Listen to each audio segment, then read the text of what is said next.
We'll take a minute here. Get this set up here. Put my drink over here. See how that's looking for you guys here. Let's boost that up here. Let's boost that up a little more. Put that about right there. That's good. All right, that look good. Everything look good. All right.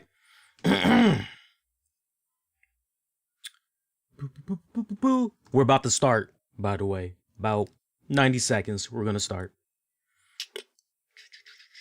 I just got to swap in my show image for tonight. We'll pretty much be good to go here. All right, where we at here? Yeah, let's come here. And swap my image out.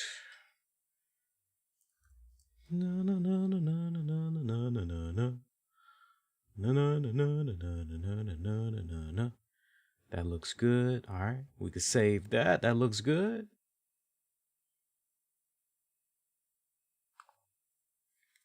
Let's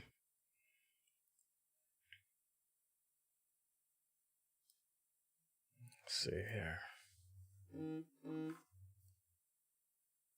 Okay, cool.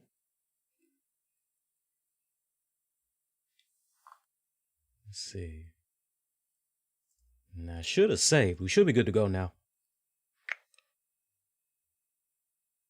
Yeah.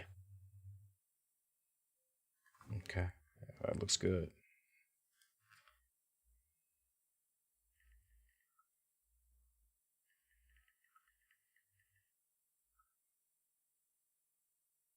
All right, let's go ahead. Let's do this. All right, recorder's good. Everything looks good. Just checking one more time. Yeah, we're good. All right, countdown. 3, 2, and 1. Let's do this. Warning, the RCWR show with Lee Sanders is intended for a mature audience only. The following is an Infinity One Productions presentation, keeping it honest, insightful, and interactive. Covering the latest in wrestling and beyond since 2011. You're listening to the RCWR show. Now, your host, live from the nation's capital in Washington, D.C., Lee Sanders. Yeah, for Friday night of November 13th, 2020. You're checking out an all-new The RCWR show, a rare Friday night edition. What's up, kind people? What is up? I'm happy to be here on a Friday night doing this for you guys because typically on a Friday night, I'm at work. So I just happen to be off work for the entire week. It ties into a special announcement. I don't know if maybe we should get into that special announcement at the start of the show, or if I tease you guys like a mofo with that. I think I'll tease you guys with it for just a little bit longer. We'll talk a lot more about it, but it's all tied into a special announcement. But no, I've been off work all this week as a result of this special announcement that's to come.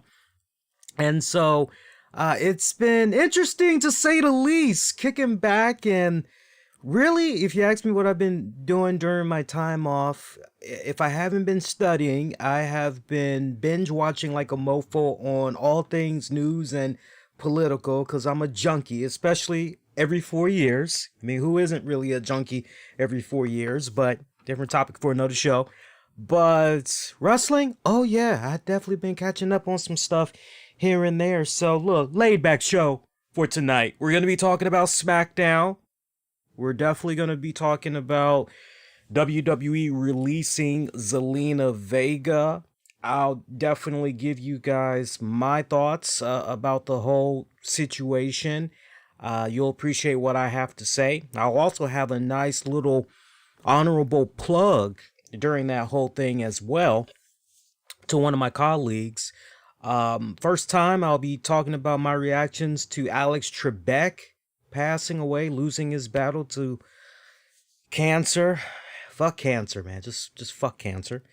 And yeah, so I mean, it's going to go a little bit all over the place, but it's a laid back show for this night going into the weekend. So, hey, appreciate those of you that's going to be tuning in live, checking this out. Really means a lot to me. Appreciate it. You guys have no idea. And look, if you guys want me doing more Friday shows for you guys, you just got to sound off, let me know and everything.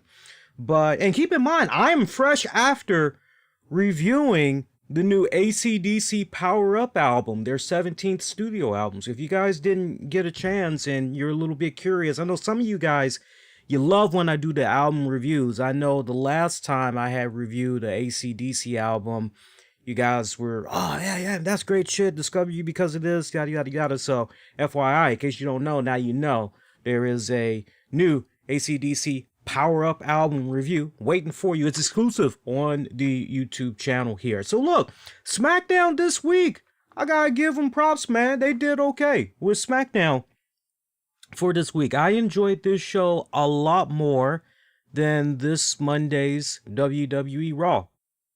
And if you guys have been noticing, the trend that I have been talking about a lot on the shows in recent weeks has been, yeah, Raw's okay, but SmackDown is where you really want to be. It seems as though SmackDown tries to put more emphasis on the storytelling, and they give you some solid quality matches, whereas when you go over to Monday Night Raw, it feels as though what you're watching, a lot of fillers. It feels as though you're really just going through the motions of that 3-hour show, and at most maybe you're able to come away with 2, maybe 3 matches you had enjoyed, but typically 2 matches for sure.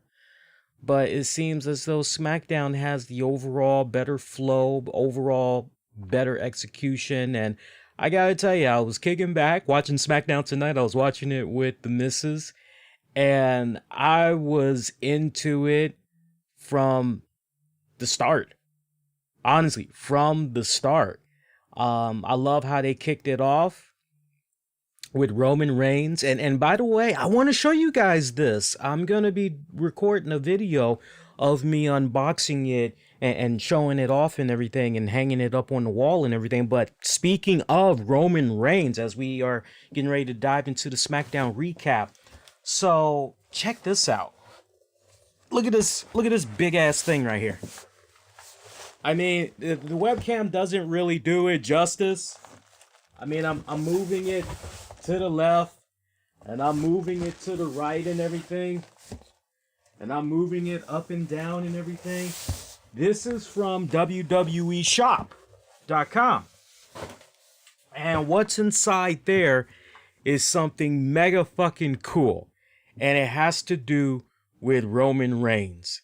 So let me tell you, I have been enjoying this new incarnation of Roman Reigns so much that I just, for shits and giggles, because I do this from time to time, I'll go on the WWE Shop site and I'll just look to see, what they got.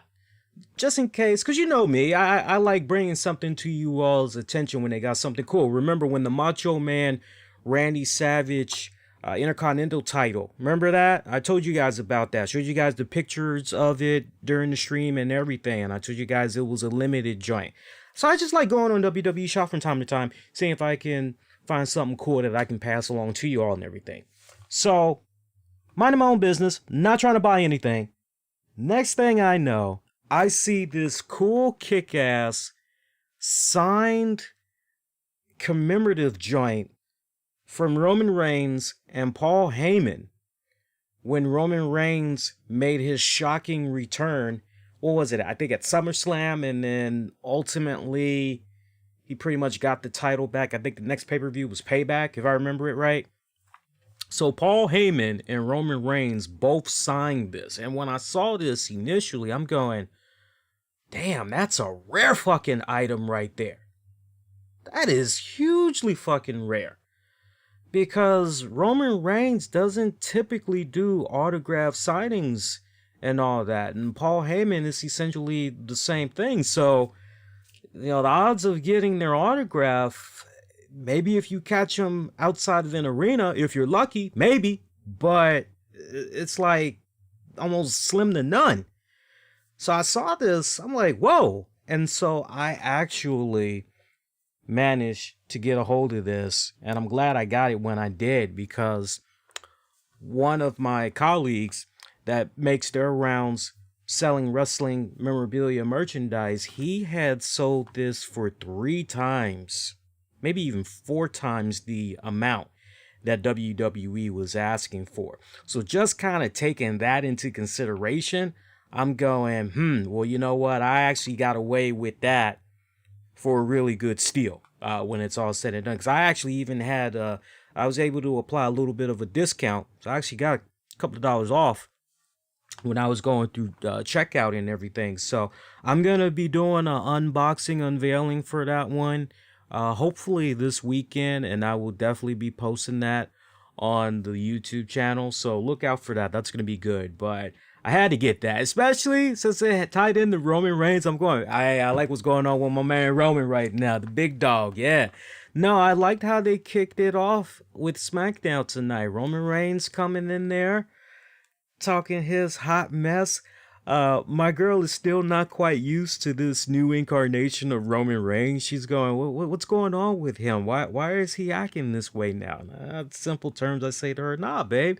He's pretty much a bad guy now. This is what's going on with him. You know, this is a shining moment right now. Just kick back and enjoy this. And Roman Reigns, a man of few words, gives his cousin Jey Uso a lot of props. Talks about how he is now the Uso that everybody knows about, because there used to be a time where you go, wait, which one's which again? But with the work that Jey Uso has been putting out there recently, he is on a whole new other level. Recaps how Uso took out Daniel Bryan 2 weeks ago. We haven't seen him since. Then you go back to last week's SmackDown. Jey took on and destroyed the hell out of Kevin Owens. We didn't see Kevin Owens on this episode of SmackDown this week. And as far as Roman goes, hey, what Jay's been doing so far, Jay is definitely going to take Team SmackDown to the pay-per-view, and he is going to destroy Team Raw. Meanwhile, Roman puts the spotlight on himself and the match that he's going to be having against what he dubbed as the second-class champion, and Randy Orton. Shots fired right there. And classic example right here that Roman Reigns puts out. I love the line he delivered right here. I'm paraphrasing, but this is about 80% accurate. In a nutshell, Roman puts out there, hey, great accomplishment what Randy Orton has been able to do in his illustrious career, but just because I can respect another man's accomplishments, it doesn't mean that I respect the man himself. So you're going, okay, all right, so we're setting the tone here for what's going to be happening at Survivor Series. I ate this shit up. I loved it. I'm going, oh, okay, this is great. This is great on so many levels, especially in the realm of the WWE Universe, because when you really stop and you think about it, very seldom do we see a heel butt heads with another heel at a major pay-per-view. It's very rare that we get that. But of course, as WWE has been so quick to point out to us almost every single week, that is if Randy Orton is still the champion going into the Survivor Series pay-per-view. You kind of have that in the back of your mind. Look, we got crashed on SmackDown tonight. Just in those opening minutes with Roman talking by a special guest, somebody we didn't think we'd ever see crash the party. And I'm actually kind of glad that WWE went in this direction, because for me, look, we can all be in agreement that with regards to this year's Survivor Series, it's not popping like it was last year. I think we can all be in agreement of that. We can all definitely be in agreement that this Survivor Series should have had more of a hostile takeover feel and everything, but you can't help but be a bit reserved because of everything that's going on with the COVID and You want to make sure you're taking the necessary precautions that you need to take. Look, do I think, straight up, do I think that it sucks that we don't have NXT somehow incorporated in this? Yes, I do. I think it sucks on so many levels that NXT is not incorporated in this. I thought that we were on to something really cool with everything that had went down last year and everything, but yeah, we can all be in agreement. This should be entirely different, and honestly, knock on wood, and I'm literally knocking on wood as we speak. Hopefully, same time next year. This whole pandemic, hopefully it'll be 90 to 95% gone, and we can get back to some type of normalcy, and maybe we can kind of see what we got treated to last go round. Wishful thinking right there. But Drew McIntyre made a rare SmackDown appearance here. And Drew McIntyre, straight to the point, as far as he's concerned, hey, you remember the last time you and me had crossed paths, Roman? And you're kind of, as a fan, you're kicking back and you're going, yeah, when was the last time these two men locked it up? And right before you could really start going in the back of your brain there, dust those cobwebs off, we're reminded it was this past year's Royal Rumble. Drew McIntyre eliminating Roman Reigns, going on to WrestleMania, taking digs at Paul Heyman's client, Brock Lesnar, beat his ass in 5 minutes to become the champion, and ain't seen Brock ever since. So that was a nice full circle moment that we had right there between Heyman, Roman, and Drew. Because when you're first looking at it, it's so hard to believe too, because with everything that's been going on this calendar year, just stop and think about it. To each its own. But for me personally, I actually had to stop and remember, wow, Royal Rumble, Lesnar, and wow, all that was in 2020, wasn't it? My God, it feels like it was a long time ago. It feels like it was an eternity. It feels like that went down sometime in 2019 or whatever. Like, Jesus. So the fact that it was this year, you're going, wow, yeah. Time has flown by when you really stop and think about it. But McIntyre, pretty much, reason why he was there was pretty much put Roman Reigns on notice. Do not look past me, because I will be going into my match against Randy Orton for that championship, and I will beat him for it, and you and me are going to have a go.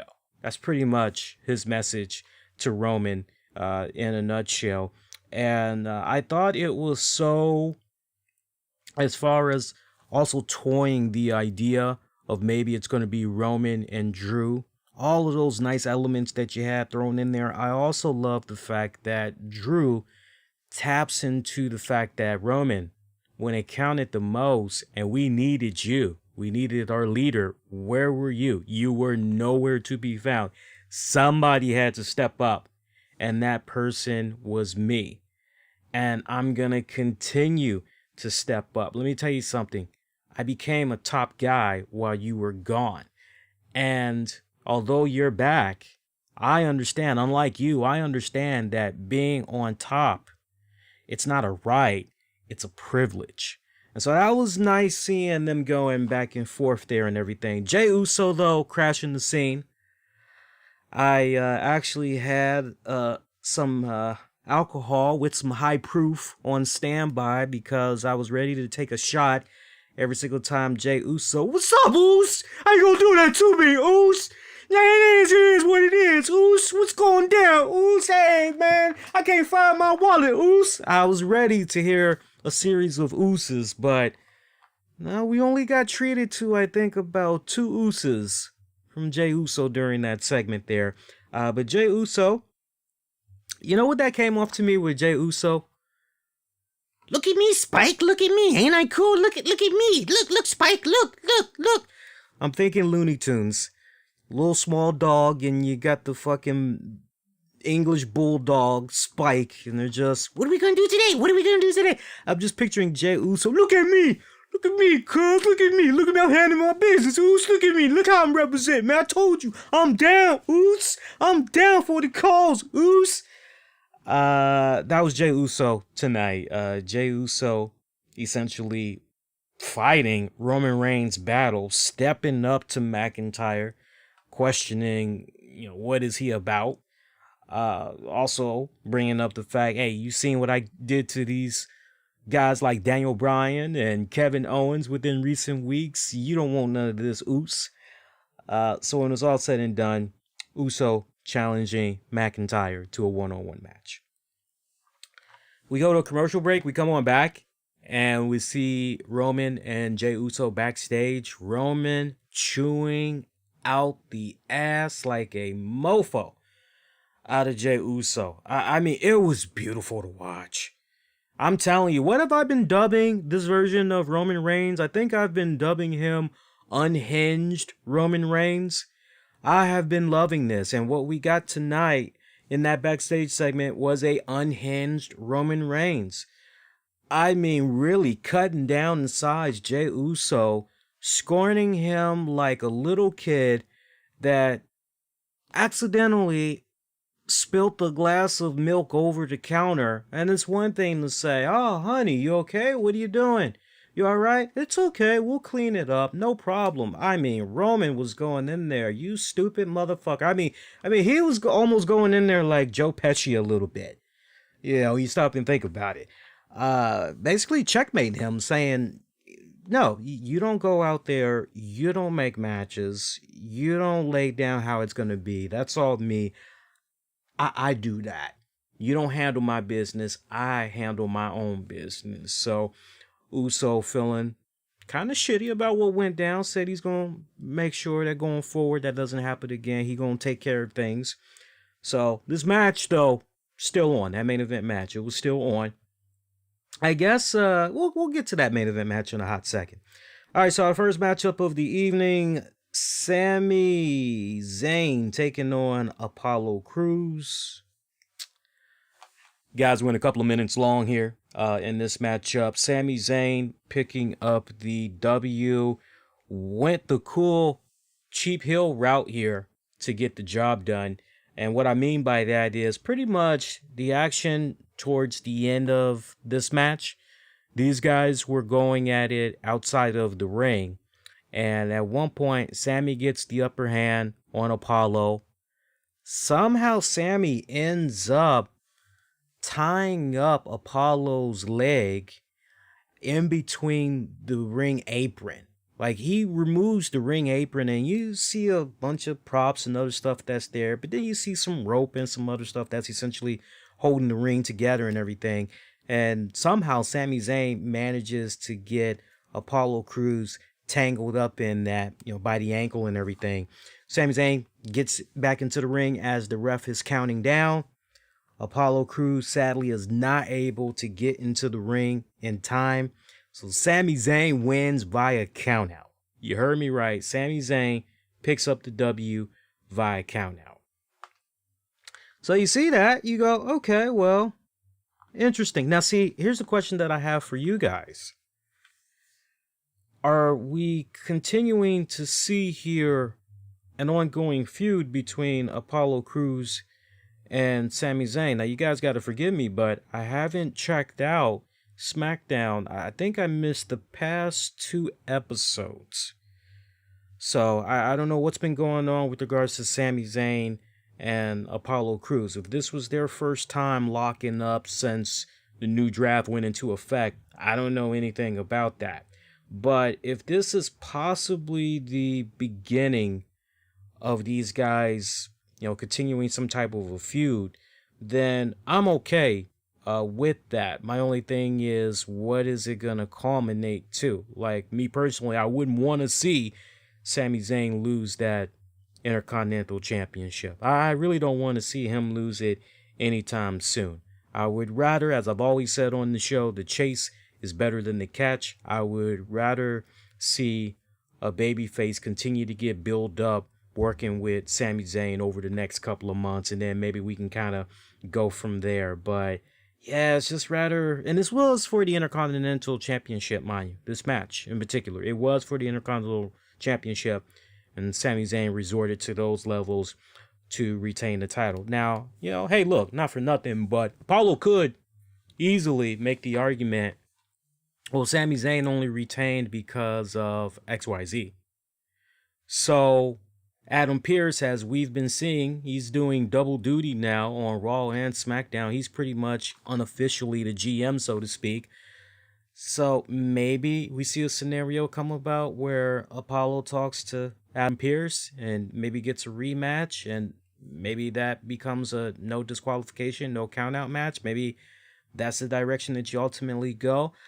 I'll see you on that point, and I'll raise you. Maybe, just maybe. Hindsight's kind of 20/20 sometimes, but do you think WWE would be savvy enough going into Survivor Series when it comes to this match between Sami Zayn and Bobby Lashley, United States Champion versus the Intercontinental Champion?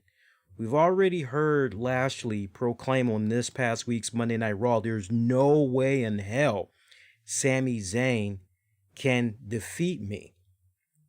Do you think it's possible that, Lashley will come out on top, but will it be at the expense of Apollo?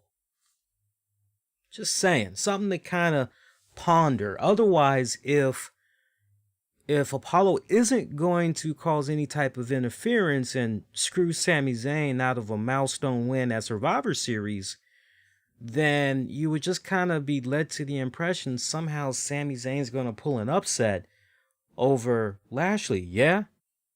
You kind of ponder that. See, other than that, second matchup of the night, pretty much a squash match. Dolph Ziggler taking on Otis. It was kind of funny how this was essentially set up, because this was really an Acme feud when it was all said and done. And what I mean by Acme feud, you got something stupid that happens somewhere where you get instant conflict. And as a result of that instant conflict, boom, these knuckleheads, they go at it. Give me 1 second here.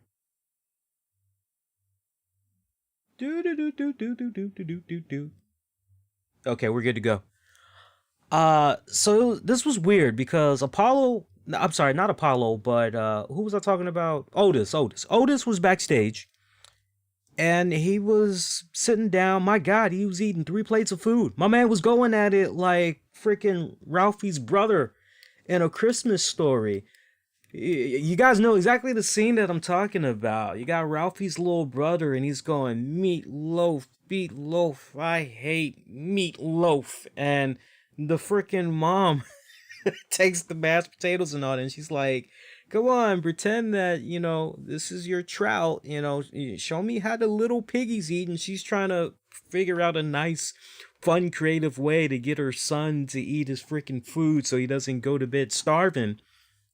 And the way I'm watching Otis eat this food tonight, man, I mean, he's eating that food like the freaking little kid from A Christmas Story. I laughed my ass off. I loved it.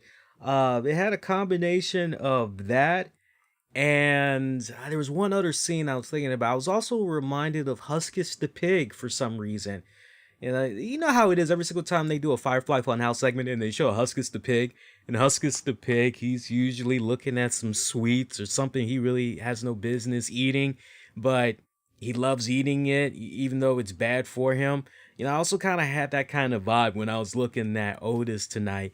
But Ziggler and Rude, they basically were taking verbal shots at Otis for losing the Money in the Bank briefcase. Otis got pretty livid.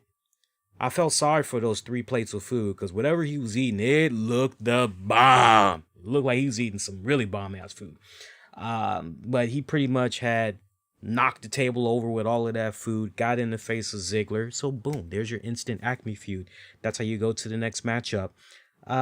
These guys only went a couple of minutes long. It was what it was. This was essentially a squash match. I mean, these guys didn't even go that long at it. I mean, this match felt like it was probably about maybe 4 minutes at most.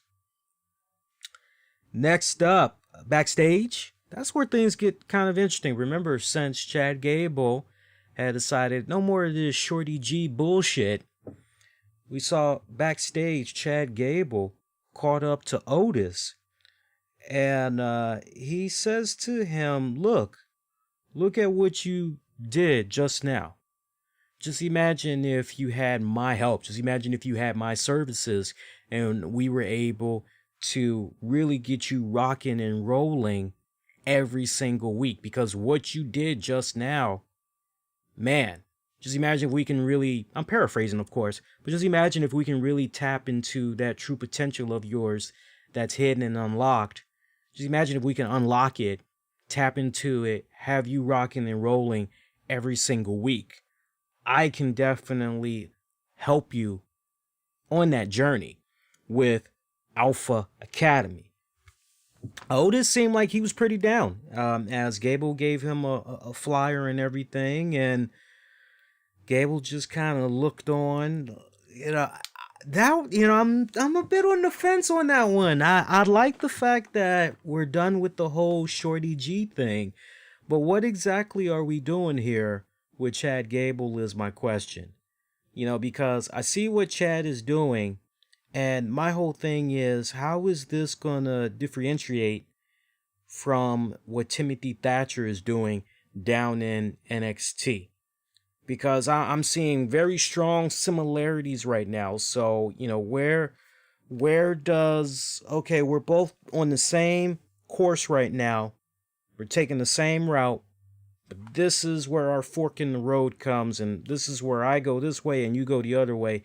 Where's that gonna go? So you guys got to forgive me if I'm still a little bit out in the open with a question mark as far as what's going on there with Gable. Color me curious, though. I am very curious what's going on there.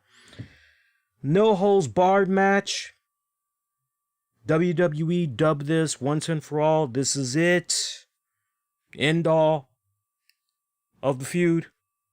So we think. No holds barred match. Seth Rollins taking on Rey Mysterio. Or if you really want to dub this, really Seth Rollins with Murphy taking on Rey Mysterio and the entire freaking Mysterio family. Because again, this is a no holds barred match. So as a result of it being a no holds barred match, anything goes. There's no freaking disqualification and all that. You know what? Not a bad match. Maybe a tad bit overkill. You can make the argument that maybe it went a little bit too long. But I got to give Ray a lot of credit. I know with all the injuries that he sustained over the years, Father Time, look, youth-wise, very kind to him. The fact that you can look at Rey Mysterio now and you can just go back 15, 20 years ago, and I mean, he's aged gracefully, but physically is where things kind of, you're concerned for Ray. But I'll say this. Ray really bust his ass in this matchup. I mean, he seemed as though he really wanted to go into this one and really put on something entertaining. And that was channeled back out through Seth. Both men really tried to do their best to rise to the occasion with this one. So I got to give them, but particularly Mysterio, I got to give him a lot of props for going into this the way that he went into this. So, closing moments of this matchup came down to Murphy, because we're all wondering how much of a factor was Murphy gonna play into this, if at all. And Murphy, sure enough, played a factor in this. One point, Rey Mysterio seems like he's down and out.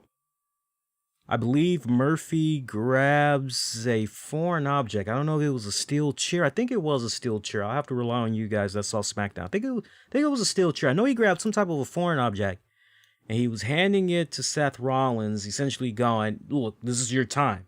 Now's your moment. Go ahead. Let's do this. And so once he hands him that object, he's kind of backing off of Seth, and he's, chilling on the other side.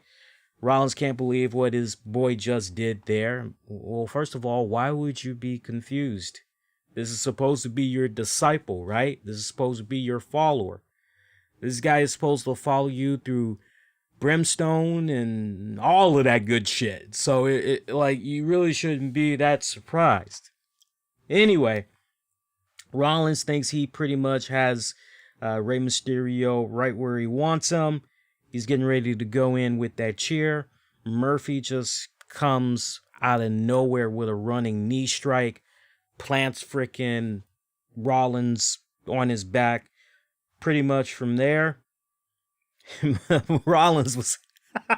I'll tell you, man, Rollins, and I said this on Twitter, Rollins is a guy that when it comes to memes, he is the gift that keeps on giving. He really is, because he makes some of the most priceless facial expressions. And there was another classic one here. If you go on my Twitter page at the RCWR Show, you just search Seth Rollins Smackdown on Twitter. I'm sure you'll be able to find the images, but it was quite funny, the facial expression he made at one point during this matchup here. But yeah, I love hearing Seth Rollins, damn you, I trusted you. Damn you! I just loved hearing that from Seth Rollins. Ray botched the 619. Had to do it again. Then paying homage to Eddie Guerrero. And yes, before anybody asks, we will definitely talk about Eddie Guerrero. It's only fitting. It's kind of interesting because every year I try to respect fans that maybe don't want to hear about that because they, we usually will reminisce about Eddie Guerrero, but I've always personally found over the years that when it's that time of the anniversary, there are people, they don't care if it's 13, 14, 15, 16, 17. They love that particular time of the year on reflections and everything. So we will be talking about Eddie Guerrero as well. But Ray showing homage there to his friend, his brother-in-arms, doing the frog splash to Rollins, picking up the W. So with that pretty much is over there, at least as far as the Mysterio and Rollins. Mysterio, post-match, tells Murphy to get inside the ring. It's like, come in here. You want my respect? You got to get in this ring. You got to shake my hand. That's exactly what happened. And seems that all is now peaches and cream there. Look, I said this a while back, and I'll say it again. And I'll see if I can find the exact episode where I said this, because I love being able to give a notation and all that, and where you guys can hear it and all that. But I said on a previous episode of the RCWR show that I wouldn't be surprised if where this angle was going particularly was Murphy in storyline deflects to the Mysterio family. He's essentially like a mole or whatever, and you want to talk about doing the ultimate WTF, the ultimate sabotage from within of the Mysterio family and everything. And if I remember right, I'll have to rely on you guys that remember when we were talking about that.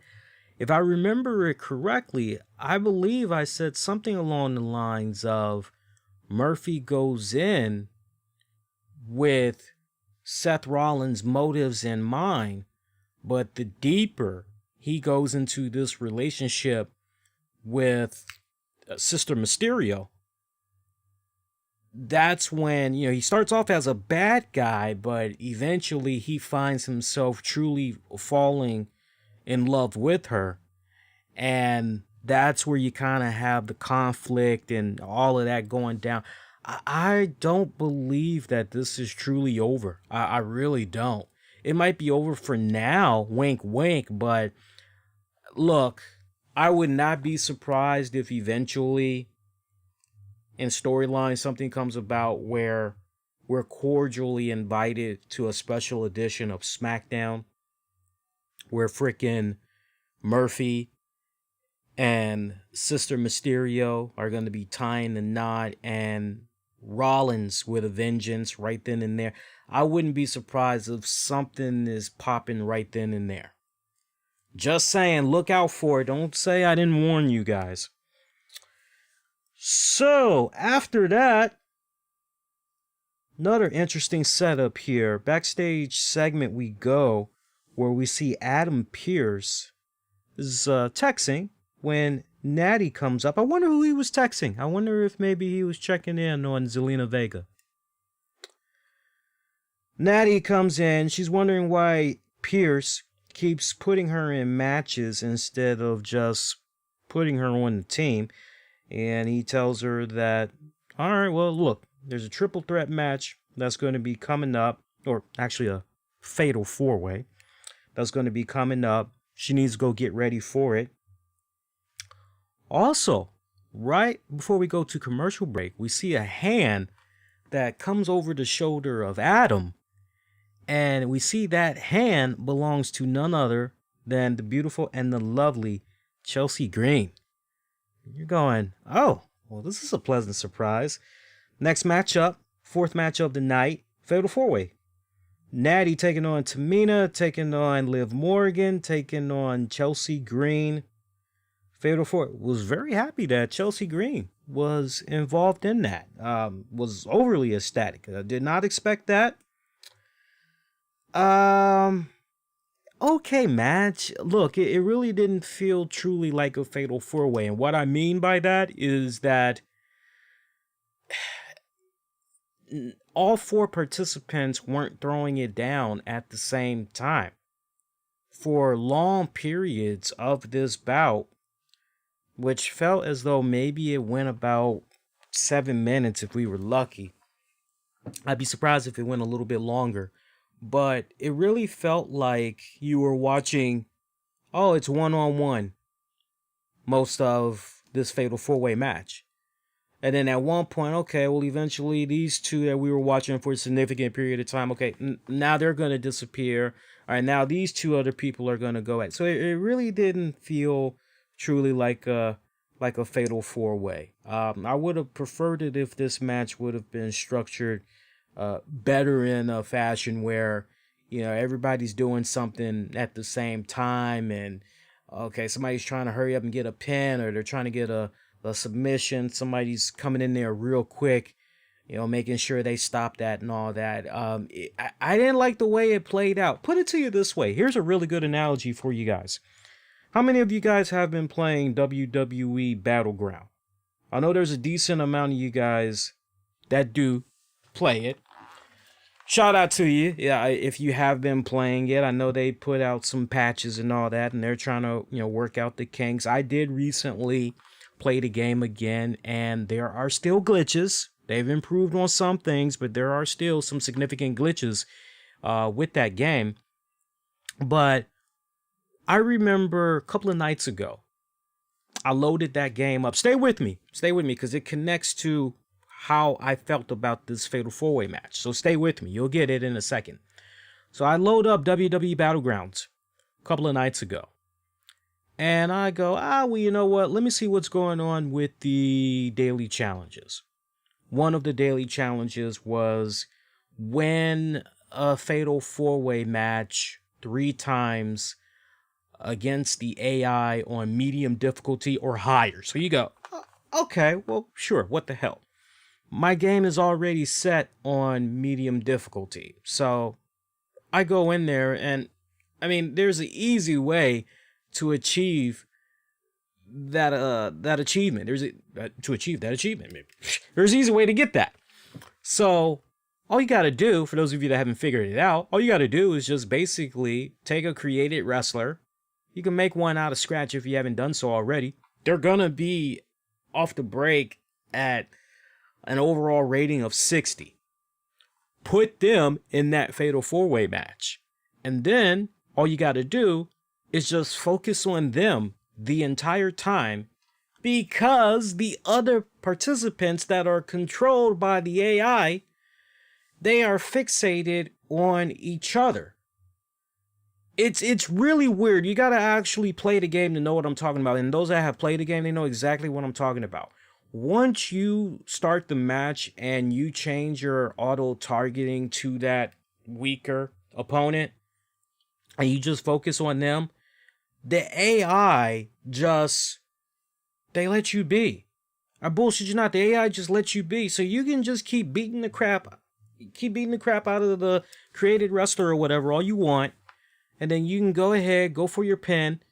The AI does not, I don't know how, but it's stupid, quite honestly. The AI does not compute, oh, we need to get in the ring and we need to stop this person from their pin attempt, or we need to stop this person from their submission attempt. And you win in like less than 5 minutes.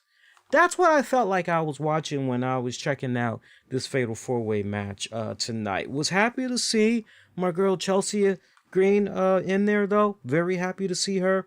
But other than that, you know, it was kind of like... And that says a lot when you stop and think about it. Because look at some of those names that I just mentioned. Tamina, veteran. Love her. Love fucking Tamina. You know, I love me some thick Tamina too, but I see her. She's trying. She has lost a lot of weight. I ain't mind that cute little baby fat on her. I seriously did not mind, but she's trimming down even more. Okay, more power to you, sister. Natty. You got Natty the veteran in there. When all else fails, you got Natty that can essentially steer the ship, make sure that it's going in the right direction that it needs to go and everything. You know, you got her in there, okay? Chelsea Green, look, Chelsea may be still new to newer fans of the WWE product, newer fans in the sense of that they don't know about her work prior to WWE, but in her own respected right, she's pretty damn good as well. So, I mean, when you see that all of these girls, and then Liv Morgan, she's coming into her own, she's proving herself. So, I mean, you got all of these girls in this Fatal 4-Way, and you're going, oh, well, this should be fucking solid, and yet it didn't click. At least for me, it didn't really click. So, kind of weird there, Maybe a bit discombobulated. I don't know if that's really the word I want to go with, but nah, it is what it is. Anyway, main event match of the night, unsanctioned match. Drew McIntyre taking on Jey Uso. Now, I feel like I'm missing something here. One point I want to bring up to you guys. Big E. Big E made a little brief appearance. He was backstage playing around with the production staff. Street Profits had showed up. And they basically were taking digs at the New Day, letting Big E know, hey, look, when it comes to Survivor Series, we gonna be the tag team that's gonna be coming out on top. And Big E just had a field day, ripping them a new you-know-what. Right down to the point, he was calling them great value, New Day, light, New Day, sugar-free, New Day. I mean, he was just, I loved it. I ate that shit up. Great chemistry between all of those guys. Damn good chemistry between all of those guys. I loved it. Big E, though, in a backstage segment, I would have preferred to see him in action on this edition of SmackDown. You know, that's just me personally, but to each its own. So, all right, your fifth match of the night, unsanctioned match. Drew McIntyre taking on Jey Uso. Not really that bad of a match. I like the fact that WWE put Jey Uso in a position once again where, okay, you know, we're gonna do our best to give you a little bit of a rub off here. And, you know, look, here's the thing that I like about what's going on with Jey Uso right now that I think a lot of you guys would definitely agree with me on. If this was, take Jey Uso 3 or 4 years ago. Put him in the match against Daniel Bryan. Yeah, some of you guys would say, yeah, I can see that. Okay, sure. Put him in the match against Kevin Owens. I'm sure some of you guys would go, yeah, I can see that too, sure. Put him in the ring against Drew McIntyre. Again, take the Jey Uso from 3 or 4 years ago to the present. Now, put him there in the ring with Roman Reigns. And it's for the World Championship. I'm sure a lot of people, be honest with yourselves, you'd be like, hell no, what the fuck? What are they smoking? Drew McIntyre? What the fuck are they smoking? the way that Jey Uso has been coming up the ranks as of late, and I don't just mean as far as from a storyline standpoint, I also appreciate the fact that he put on a bit of weight. You know, not a lot of weight, but he put enough on that you can legitimately look at him and consider him as kind of a heavyweight, but basically in the main event scene. So I like the fact that WWE continues in storyline to put Jey Uso in a position where, look, we were trying to give you that rub off and everything. So this was a really good opportunity right here. And Drew winning, though, I mean, this was pretty much a foregone conclusion. I think everybody knew that there was just no way Drew was going to lose this unless Randy Orton comes from out of nowhere, delivers an RKO. We didn't get that tonight. Maybe on the Go Home edition of SmackDown. Maybe we'll get that. We'll have to wait and see here. But when you get right down to the heart of the matter, what this was really about was what I set up earlier in the night with regards to Jey Uso coming out there, thought he was doing Roman Reigns a solid and trying to represent the family, and then doing damage control. That's what pretty much this was all about, was Jey Uso trying to rectify actions that went down earlier in the night, please the tribal chief. That's pretty much what it was all about. Also continuing to do Roman Reigns' bidding. That's what this was also about.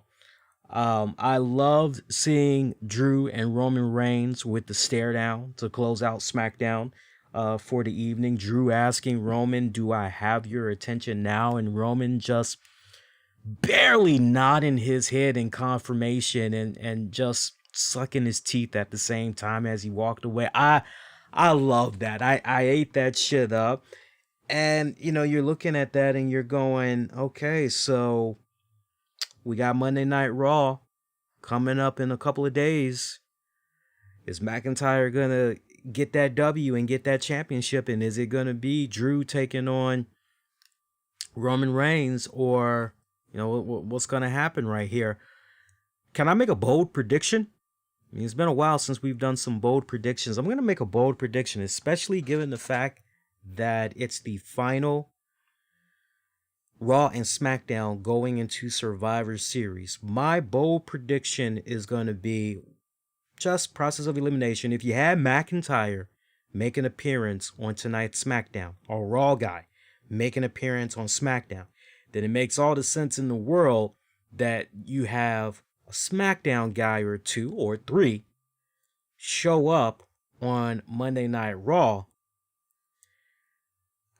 Look, Roman, look, just follow the storyline. Just follow the storyline. When Jey Uso has been doing wrong, Jey Uso thinks he's doing right. But when it turns out Jey Uso has done wrong, Roman Reigns has chewed his ass out big time.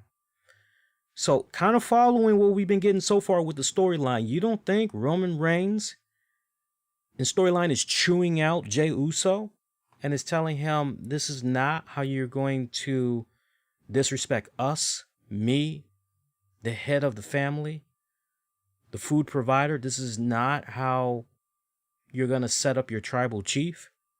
You need to clean this up. You need to rectify that. I would not be surprised if Jey Uso screws Drew McIntyre out of becoming the heavyweight champion.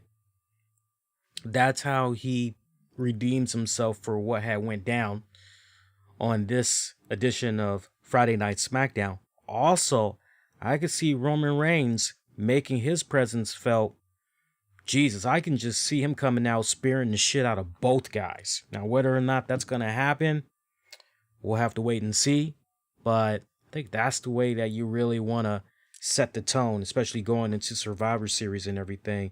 We'll have to wait and see. But I tell you what, bit of an average episode of SmackDown, because when you look at all of the other matches that we had for the night, below average. I mean, scale of 1 to 10, 1 being shit, 10 being awesome sauce. You know, I don't see how anybody could argue that, nah, this SmackDown really kind of felt like a 5, maybe a 6 to a certain degree. What I really came away from this week, my biggest takeaway, the great chemistry that Roman Reigns was having with McIntyre and Uso. Loved all of that. Loved all of that. Even if they had to do the manufacturing piping in of the crowd and everything, that for me, that was one of my favorite highlights. And then seeing how things played out there with the no holds barred match between Rollins, Rey Mysterio, it was a decent match. It really, really was. You know, that was okay as well. But other than that, everything else was just when it's all said and done. But yeah, that's how I'm looking at SmackDown for this week. That is how I'm looking at SmackDown for this week. Hang on a second here.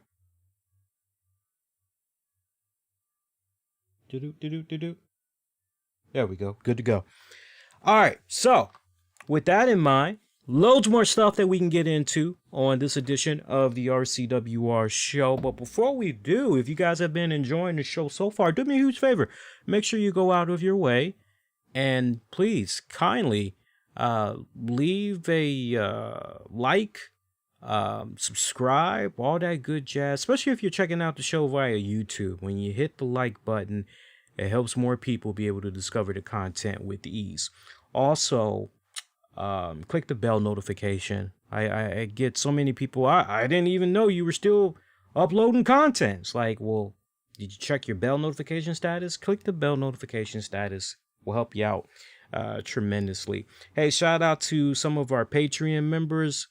Definitely got to give a shout out to them. Patreon.com/RCWR show. Check out bonus audio video content. Great majority of which you won't be able to find anywhere else. We just put up a new episode of Wrestling with the Topics hosted by myself and the Mrs. Tammy. And we actually plan on doing another Wrestling with the Topics edition. So that's going to be dropping this weekend as well. $5 a month. You get access to boatloads of new original content, man. You can't beat that. $5 a month.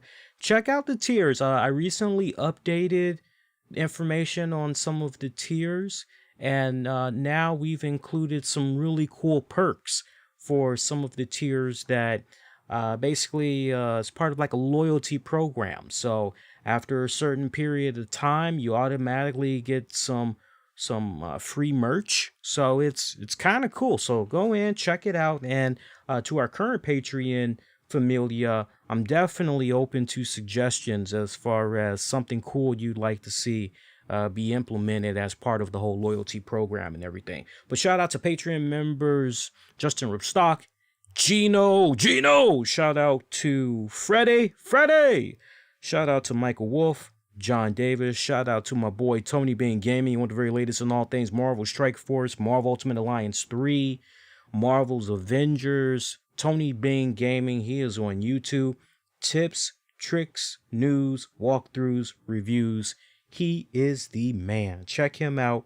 Tony Bing Gaming. Love that dude. He's the shit. He is the shit. All right, so let's get into some more little headlines here. So one thing I want to get into, I guess we can now, should we now get into the special announcement? Or maybe we should kind of tease that a little longer? Maybe we should tease that a little longer. I'm going to tease you guys with that a little while longer. But for now, one thing I do want to get into, I was on WWE's website earlier today, just poking around, seeing what was going on news-wise. And I love the fact that with regards to Survivor Series coming up next weekend, that WWE superstars in their own respected rights are paying homage to the Phenom, The Undertaker. And I don't know if you guys were aware of this, but there are some really, really, really cool photo spreads that's running around of some of your favorite WWE superstars channeling their own Undertaker. And I want to show you guys some of these images. And this is the cool part about checking out the webcast version of the show. When you're checking out the webcast version of the show, any images that I'm trying to show you and everything, you guys are able to see it. So for those of you that are checking out the audio version of the show, please definitely consider checking out the webcast version. And you can see these images for yourself, for you guys that's going to be listening on demand and on downloads. You can see these images by just heading on to WWE's website. But I'm showing right now to our listeners of the webcast this badass picture of Ruby Riott channeling her Undertaker. And obviously you could tell with the long hair there, this is right before she came back. Because remember, she's now pushing short hair. By the way, where's the EST, Bianca Belair? Where's Ruby Riott? I didn't get my fixings of those beautiful, talented women tonight on SmackDown. Hopefully we change that for next Friday. But yeah, she rocks that badass. I mean, she's got that Undertaker pose and everything. I love how she hit that. All right, let me show you AJ Styles. AJ Styles, I mean, he really channeled the hell out of that, did he not? He really channeled the hell out of that. But see, here's the thing. Just look at that for a couple of seconds more. And I ask of you, who does that remind you of? And I don't want you guys to say Undertaker. That's just, I don't want you guys to go that route. But who does he remind you of? It's kind of fitting too, because I just kind of teased it earlier in the show there. If you guessed he looks like Chavo Guerrero, you are so freaking correct. I'm looking at it and I'm like, when I first looked at the image, I'm going, Chavo? And then I go, well, wait a minute. I don't remember Chavo looking that distinguished, and I had to look a little harder. And then I go, oh shit, that's freaking AJ. Like, okay, cool. AJ got that shit down though. That's badass. I'll show you guys another one here. Sasha Banks channeling her Undertaker.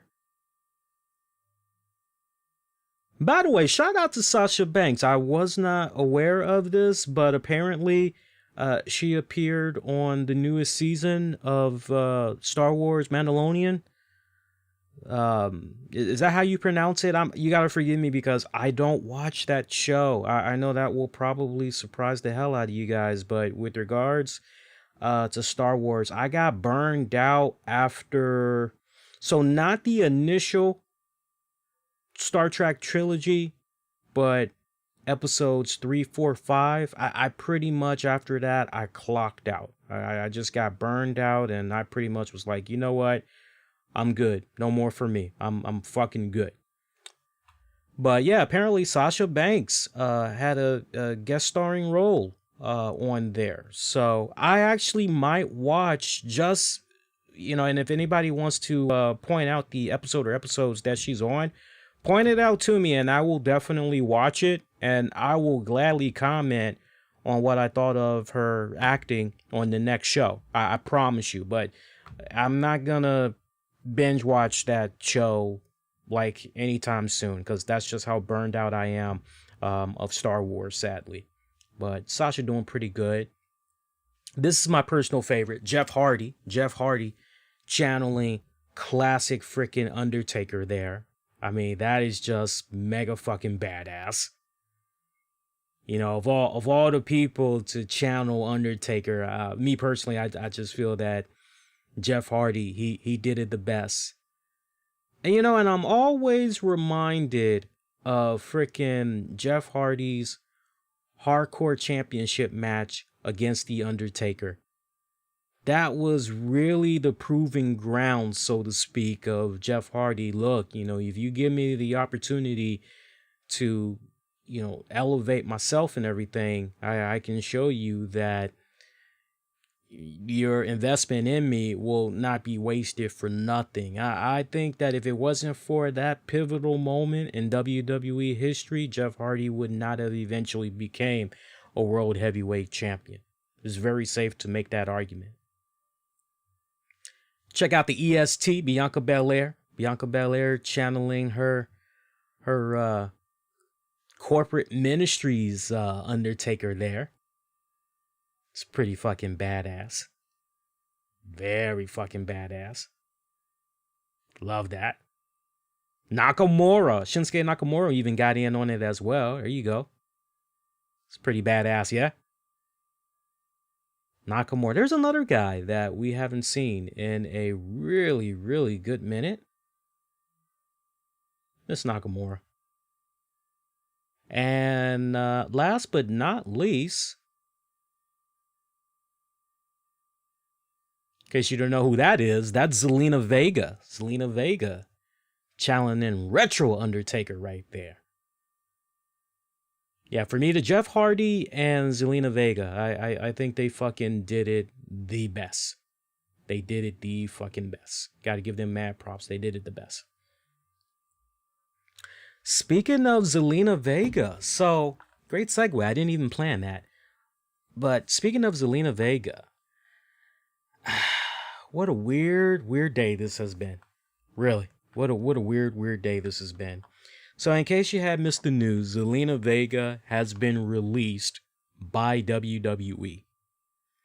And this comes at a really strange time, as a lot of people are going Columbo on this shit. And, they're looking at this and they're going, well, look at the time that Zelina Vega put out the statement. And look at the time when WWE released her. Coincidence? No, all right, so in case you don't know what the hell's been going on, you've been kind of laying low from social media and everything. Zelina Vega had put out a tweet earlier in the day. And, the tweet that she put out, I'm actually pulling it up right now. So this tweet she put out at about 2:46 in the afternoon is what I'm seeing here. And this was for November 13th. And simply put, Zelina Vega says, I support unionization. Now, 10 minutes after that, WWE puts out their statement saying, we've come to terms on the release of Zelina Vega. We wish her all the best in her future endeavors. Yeah, it's kind of weird because when you, on the one hand, when you see the Zelina tweet, you see it's timestamp 2:46 p.m. I think it depends where you are. I know for me on the East Coast, when I saw it at 5:46 p.m. And then 10 minutes later at 5:56, you see WWE on social media. We wish her the best in her future endeavors. So again, everybody's going Columbo, trying to figure out, oh man, WWE is so fucking cruel. They had this fucking plan the whole fucking time, and just all of these conspiracy theories that people were running around with. This is the day and age that we're in right now. Everybody's got to have their conspiracy theories. Look, I'll say this. We have passionately been covering WWE superstars and WWE going with this whole, hey, those third-party distributors and Cameo, Twitch, YouTube, Facebook gaming, yeah, you gotta stop that. We have been on top of that. That's why, look, I'm not sucking my own dick. I am keeping it real with you, though. When I get a whiff of something that's going on and I can speak passionately about it, I have the expertise in it and everything, I will be on it from pretty much the word go. And long before the Andrew Yangs and whoever else you want to put in there, as far as third-party platforms and monetizations and all that other shit, this is something that way before wrestlers even got involved in this, that, myself, my brother-in-arms, Mish from Wrestling Soup, shout out to him. It's actually his birthday too, so happy birthday. This is something that we all had, talked about. talked about the cuts and all this other shit. And so when you hear that WWE is trying to get a piece of the pie of what these talents are doing on these third-party platforms, you just knew that, common sense, you just knew that it was most likely going to ruffle some feathers. You just knew that. Zelina Vega, very vocal about, no, I'm going to keep my Twitch account.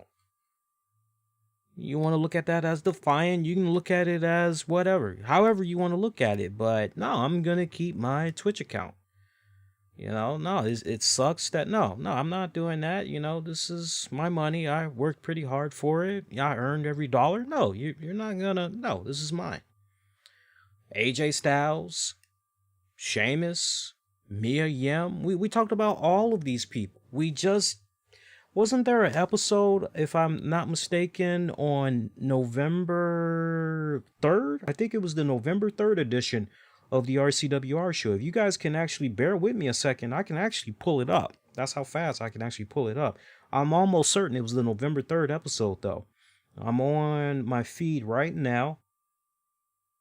Yeah, it was the November 2nd episode of the RCWR show. It's titled Kylie Ray Retires, a WWE Talent Unionized Now. I talked passionately about WWE's talents needing to form a union and fucking putting their foot down the power that they have right now with this pandemic, and the fact that, hey, all we got to do is just go to this studio to film our shows and everything. They got WWE by the balls. You don't think, as far as long term, the talents would win? I mean, I went into, I don't want to, because it wouldn't be fair to the listeners that remember that show and remember all of those points that I was making up. But if you didn't get a chance to check it out after you're done with this, go back to that episode. It's available on demand and the downloads, and you can listen to it that way. But you knew that this ruffled some people the wrong way and everything. So, look, I offer my 2 cents from a distance, and I firmly believe in this point, which is this. And look, you can look at it as speculation. That's fine. It's one thing if you want to speculate, but you want to offer your 2 cents from a distance. That's fine. But to try to act like you know what exactly had went down, until you hear it directly from the horse's mouth, everything is just hearsay. But take what I'm getting ready to say with a grain of salt, just 2 cents from a distance, an educated guess.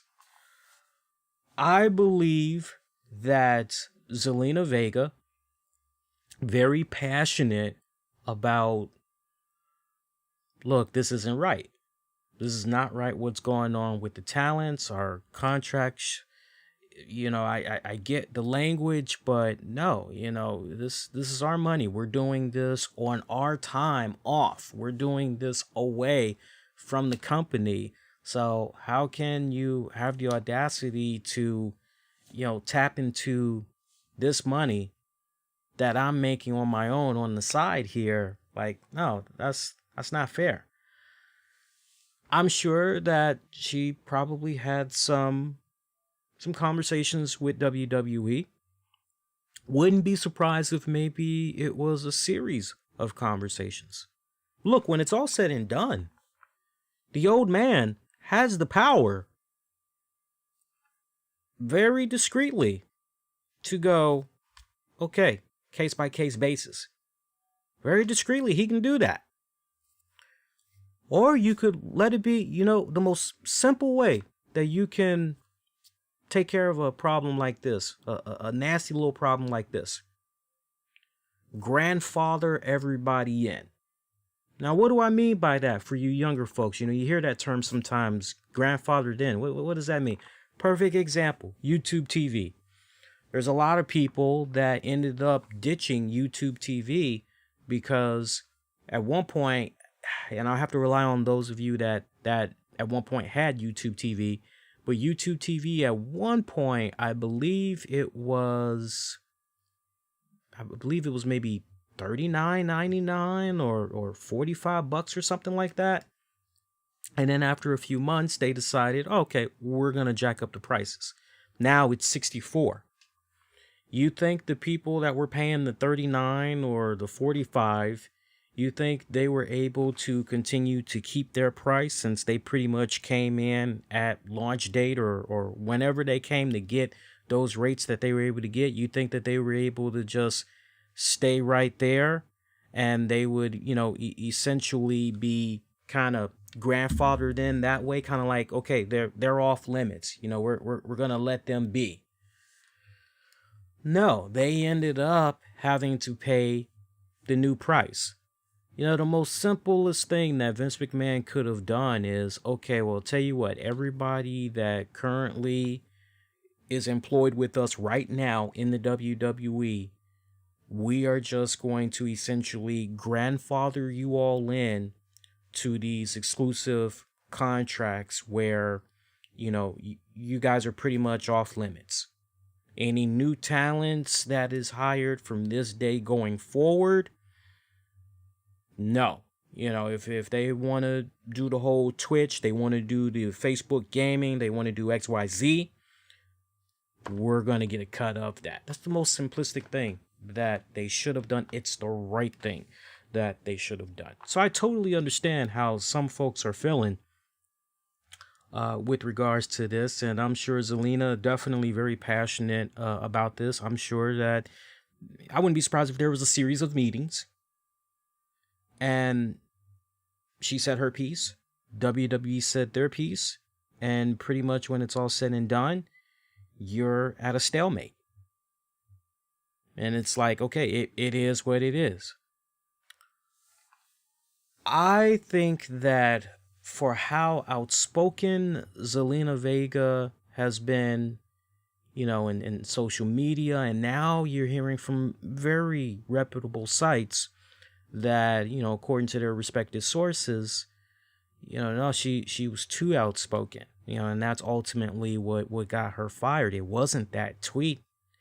And I don't want people thinking, oh, it's that tweet she put. No. I am not a betting man, but I have the strongest impression that because of her outspokenness and putting her foot down and not budging, WWE ultimately had to make an example out of somebody. Put fear in the eyes of the talents that, okay, if you want to go this route, you want to fight us on this is the ultimate price that you're going to have to pay.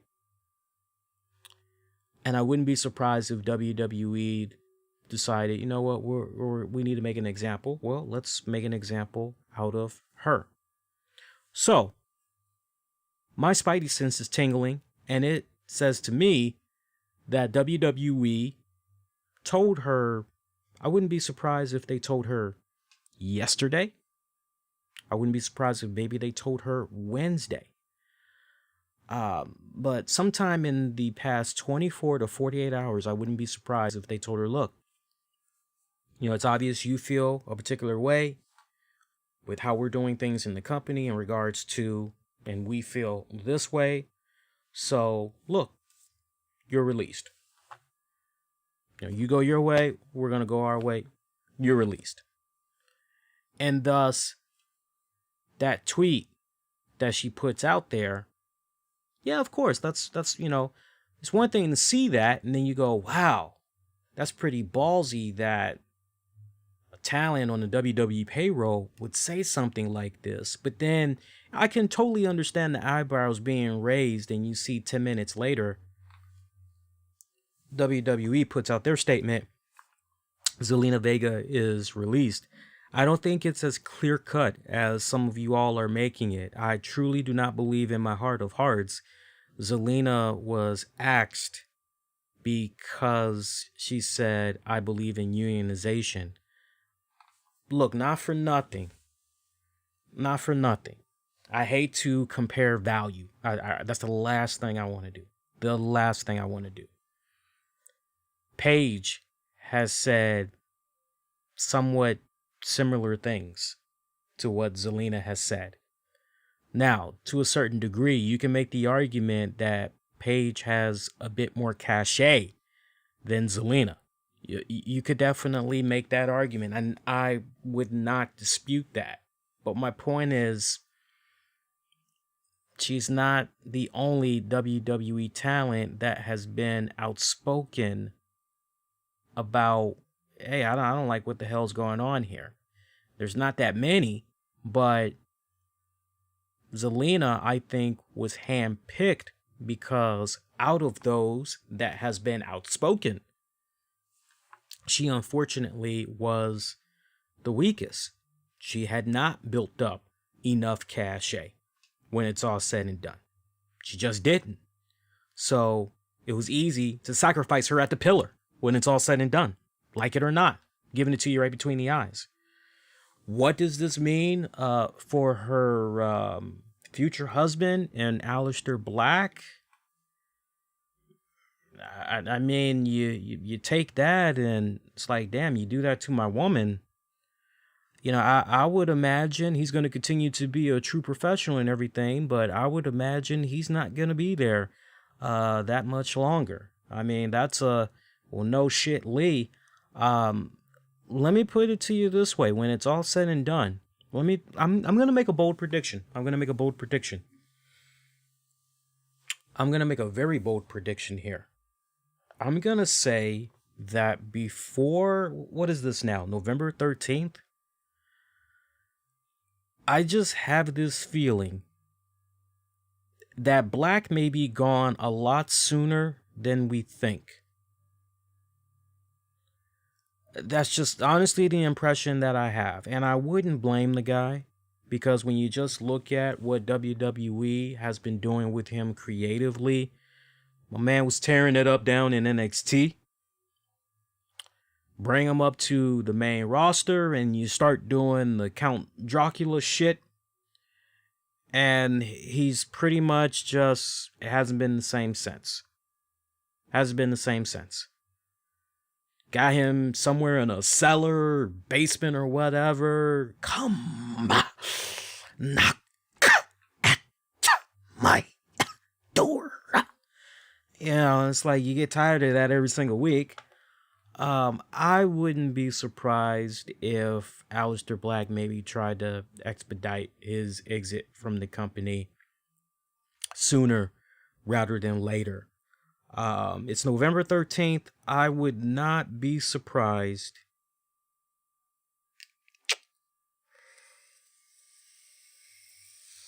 I hope a cooler head would prevail and he just fulfills his commitment, get that money. There's really no reason to have two people out of work during the holiday season. So cooler heads really needs to prevail. But he's a pretty smart mofo. Good high IQ. Remember the little bit that I did research on the guy pretty much before he got into wrestling and everything. Man, he'd be all right career-wise. Put it to you that way. Like, as far as, all right, well, doesn't really seem like any wrestling companies are hiring right now. You know, let's just say it's a stalemate right now as far as getting picked up from somebody else. He's going to be all right. He's smart enough. He'll be able to fall back on some other stuff, non-wrestling related. It just depends on, all right, well, do you stand with your woman? Or to make things more easy during this pandemic, during this holiday season, hey, any money coming in is better than no money. I hope that the cooler head prevails and he just works it out. I hope I'm wrong, but my gut instinct is telling me before December 15th, Aleister Black is probably going to be gone. If I were to make another bold prediction to you guys, I would say look out for Aleister Black being off of WWE programming for the next couple of weeks. We got a little bit of buffering going on here. What happened here? Give me a second here. Yeah, I see that there was issues with the stream. Looks like it was buffering a little bit there. and it looks like we've reconnected. All right, so everything looks good here. Give me 1 second, guys. Give me 1 second. So it looks like you guys are still watching the same stream. I just want to make sure that that stream didn't split in two. So hang tight real quick. Yeah, I don't know what the hell that was about, Steven. I don't know what the hell that was about. All right, so can you guys tell me what was the last thing you guys heard me say? And I'll pretty much pick up from that point. But give me a second here. Let me just make sure that the stream didn't split in two here, because I hate when that shit happens. No, we're good. The stream did not split in two, so that's good. So what was the last thing that you guys heard me say? Because I pretty much was saying if I was a man making a bold prediction, it's November 13th right now. I kind of have the impression that before December 15th, Aleister Black may be gone from WWE. And basically, if I were to put a look out for this, look out for the dirt sheets, websites reporting XYZ, I would say to you guys, look for some type of information to come out where Black has been off WWE programming because, in a nutshell, he hasn't liked how his woman was handled by WWE. He wants out now. And I can picture, and I would say also look out for this. I wouldn't be surprised if maybe Paul Levesque tries to get involved and keep Aleister Black from leaving WWE. And yeah, I think it's a case right here where this is gonna get a little bit messy. But yeah, I really hope that he just continues to fulfill his commitments and all that. But look out for that. I hope I'm wrong, but look out for that. And we'll see what happens. Now, I want to give an honorable mention. And see, when I compliment somebody, I make sure I go all the way and everything. Right before I was getting ready to go live, I consider him a friend. Anybody in the podcasting world, I consider them to be friends, brothers, sisters, because we're all a tight-knit group. We're all a tight-knit family. We're the ones that has been at it for years upon years upon years. And I got to give a shout out to DT, Don Tony, because right before we went live on our respected shows, he came across some information. He did some cross-referencing and was apparently he's got some facts. And so he's said he was going to be able to shed some more light into what all had went down and everything. But I agree with him in this sentiment. It's something I've been peeping out a lot more over the years, and I can't stand it. It's one thing if you want to offer just an honest opinion on what's making the news. That's nobody's going to hold your feet to the fire over having an opinion. But, when you try to spread stuff around, in a gossipy type of sense, and then you do all the speculating. And I think a good example of that, not shitting on anybody in particular, but I think a good example of, because I'm not, but a good example would be the stuff with Kylie Ray. You guys have seen the comments that have come about with regards to Kylie Ray and people that, act as if they're either sleeping with her or they talk to her every night or whatever.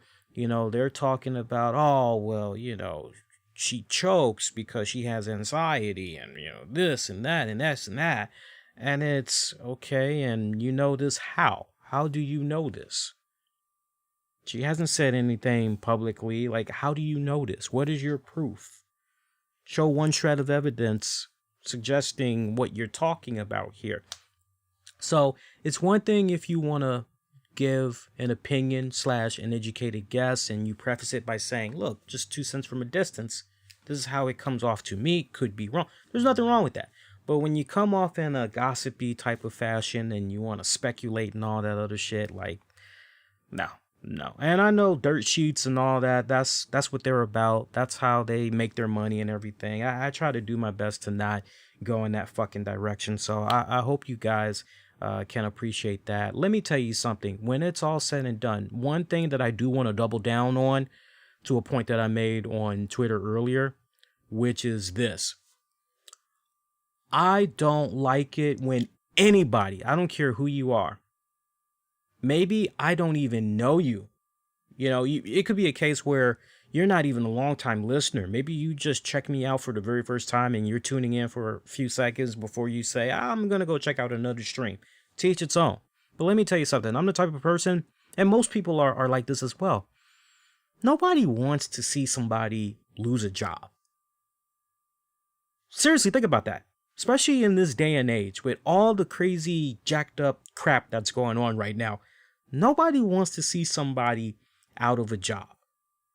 Especially going into the holiday season. We are about what, 2 weeks away, essentially, from Thanksgiving? And then, boom, next thing you know, we got Christmas. Boom, New Year's. So, nobody wants to see anybody out of a job. Now, I do believe in the old saying, and a manager of mine had taught me this a long time ago. He said, I hate firing people, but you know what? You know what I take to comfort at night?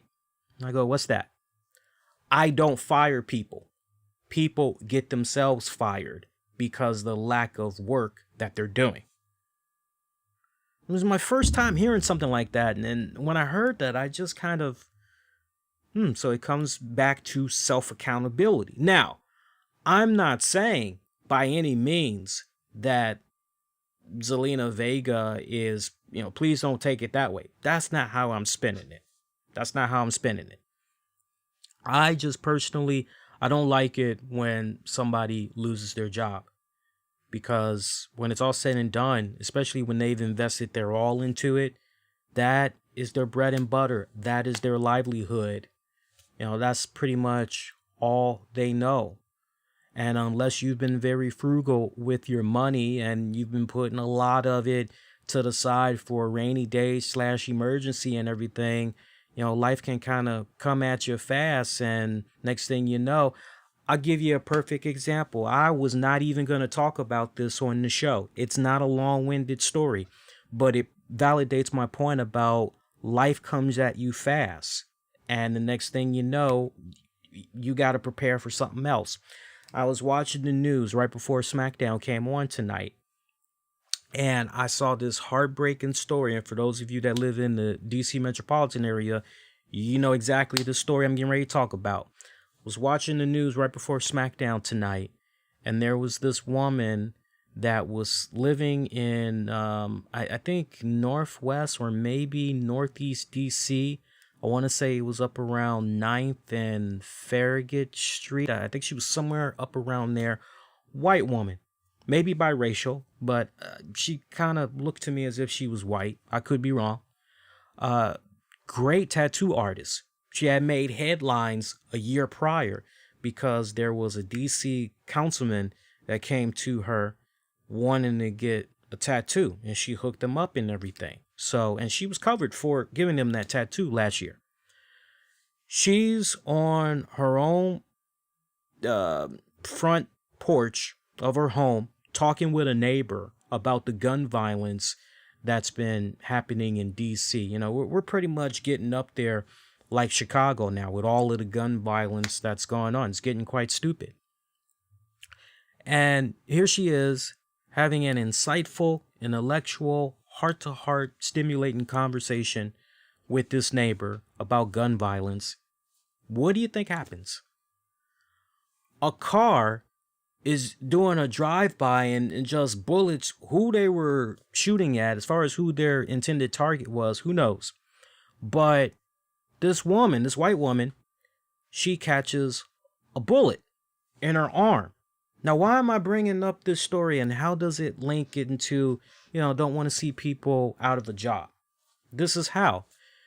This woman is a very talented tattoo artist. This is what she knows how to do. This is her bread. This is her butter. This is her livelihood. This is how she gets the bills paid. Now, she's got a bullet through her fucking arm, and that's her moneymaker. So now she's in a cast, and the interview that she gave was so emotional because she's very teary-eyed, and she's saying, I don't know if I'll ever be able to work again as a tattoo artist because of what happened. She's so appalled. She's so disgusted by the fact that this happened in her own neighborhood. Now she's talking about moving. She loved that neighborhood for years upon years upon years. And she thought that a lot of progress was being made in that neighborhood.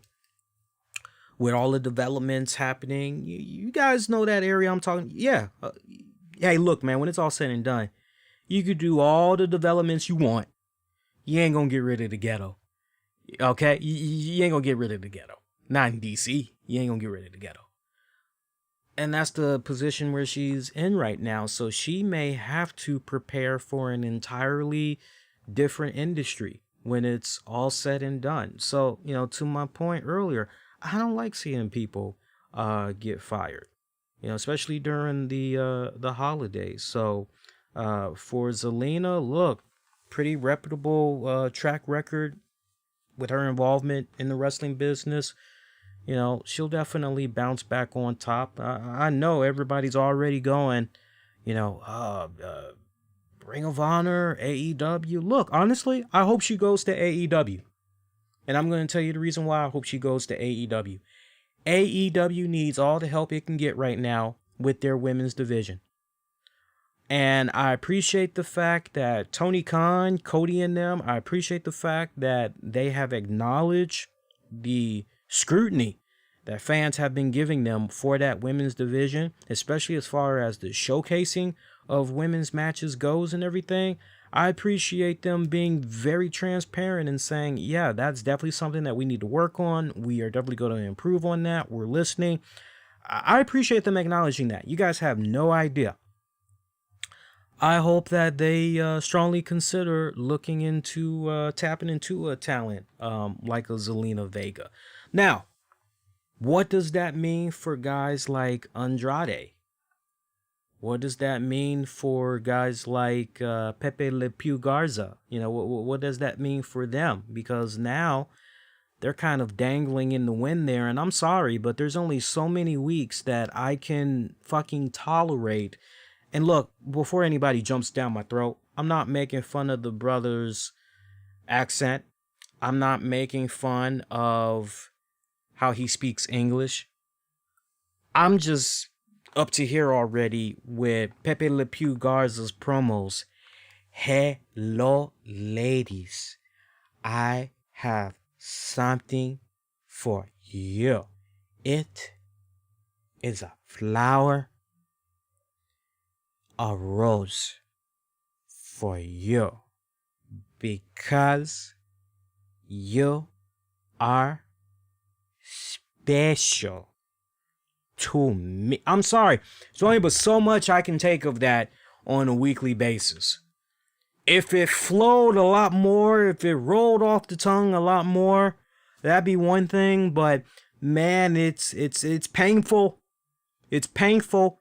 I'm gonna say it again. WWE, you ain't got no live fans right now. Pull a page out of NXT. Let some of these talents talk in their own native language. Just give us the English subtitle. We know how to read. We're good. We're good. There's nothing wrong with that. Not every single body right now needs to be freaking speaking in English. Seriously.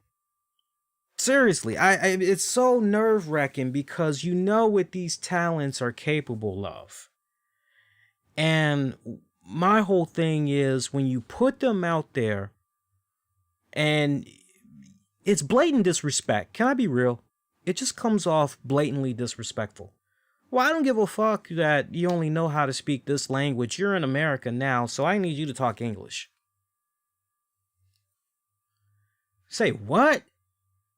Now, if the shoe was on the other foot, that's all I gotta say. If the shoe was on the other foot, no, like, the whole thing with English and all that, like, first of all, there shouldn't be any pressure put on that talent. Look, learn at your own accord. You want to take some lessons, we'll help you out, we'll pay for them, blah, blah, blah, blah, blah, blah, blah, blah, blah. and we'll monitor your progress every couple of months, see how you are and everything. And then once maybe we get to a point where, you feel comfortable enough and you think you can just run right with it, then we'll go there. I would like to see that.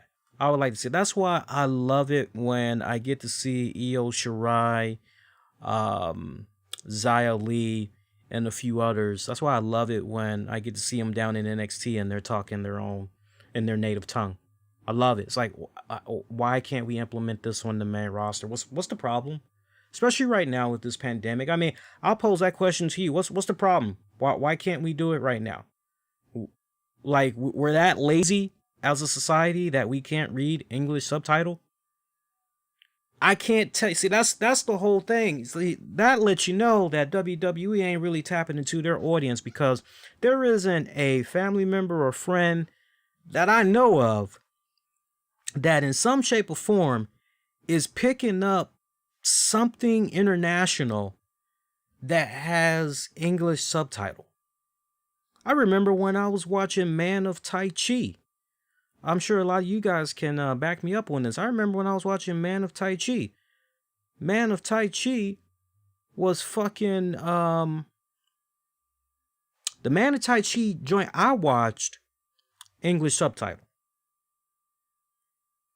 Now I kind of want to say that there was an English version, like they were all talking English.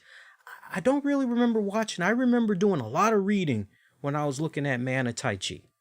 So, and then vintage Bruce Lee flicks, whatever other martial arts flicks that we used to be able to get, we used to stay reading an English subtitle, man. But, it is what it is. I digress. It is what it is. But, she'd be a good acquisition. Yeah, I'm getting picked up by AEW. Further expand that freaking division even more for those women. But I definitely wish her nothing but the very best. That's somebody, when it's all said and done, you ain't got to feel sorry for her, because she's going to be all right. She's going to bounce back. Supposedly 90-day no compete calls and all that is in effect. Okay. All right. You know what? It is what it is.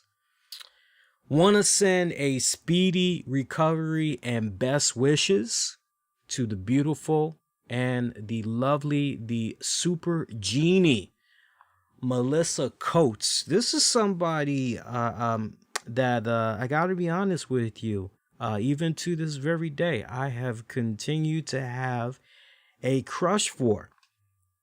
And that may surprise some people. But this is somebody, I've appreciated their work as a bodybuilder.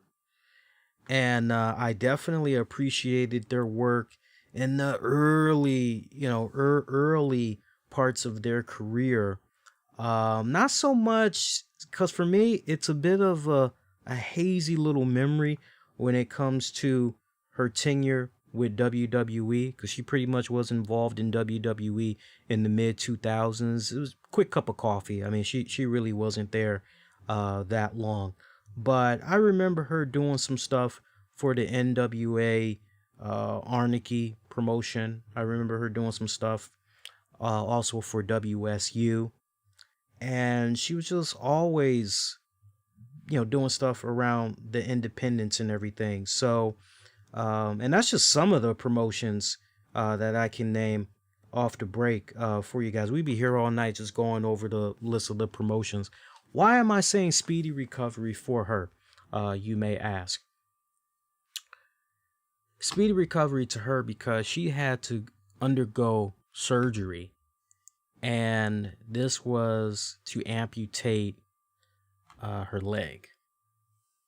Or should she not? This was to amputate her leg. And a GoFundMe page has been set up to help her with medical expenses. Also Deep South Wrestling and OVW, just to name a few.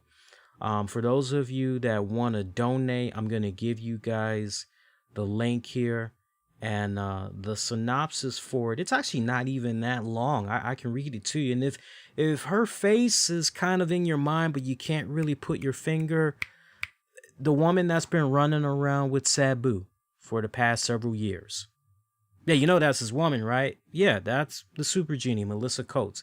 The synopsis for the GoFundMe: the Super Genie, Melissa Coates, is a trailblazer in the world of professional bodybuilding and pro wrestling. Throughout the 90s, she competed in the International Federation of Bodybuilding, placing highly in their Miss Olympia and Miss International events. Due to her success, she was ranked ninth in the world in women's bodybuilding. Melissa was featured extensively in fitness magazines. I remember back in the day getting a few of them with her on them. Flex, again, I was big into Flex as well. Iron Man, into that as well. After retiring from bodybuilding, Melissa Coates trained with Hall of Fame pro wrestler Killer Kowalski. She will later compete in the WWF and throughout the independents. Melissa currently performs as the Super Genie and manages legendary pro wrestler Sabu. They perform for various pro wrestling companies. Recently, Melissa was experiencing excruciating pain in her left leg. She was quickly admitted to the emergency department at the University Medical Center in Las Vegas, where doctors observed several artery blockages in her leg. Despite several procedures to save her leg, doctors observed that the blockages were spreading. Doctors determined that these blockages were life-threatening. Thus, doctors had no choice but to perform life-saving surgery, requiring the amputation of her leg from the knee down. So again, from the knee down. So, I mean, knock on wood that it didn't spread up, any higher and everything. She's going to have a long, now there's a lot more to it. It's only like a couple more paragraphs. So we can pretty much just pause right there. You guys pretty much got the gist of it now. So this woman has a long road of recovery ahead of her when it's all said and done. And I'll tell you what I would like to do. I know it's kind of short notice right now, but what I would like to do, and I really hope that we can gather up some funds for her. What I would like to do is next week, let's say next, let me look at my work schedule here.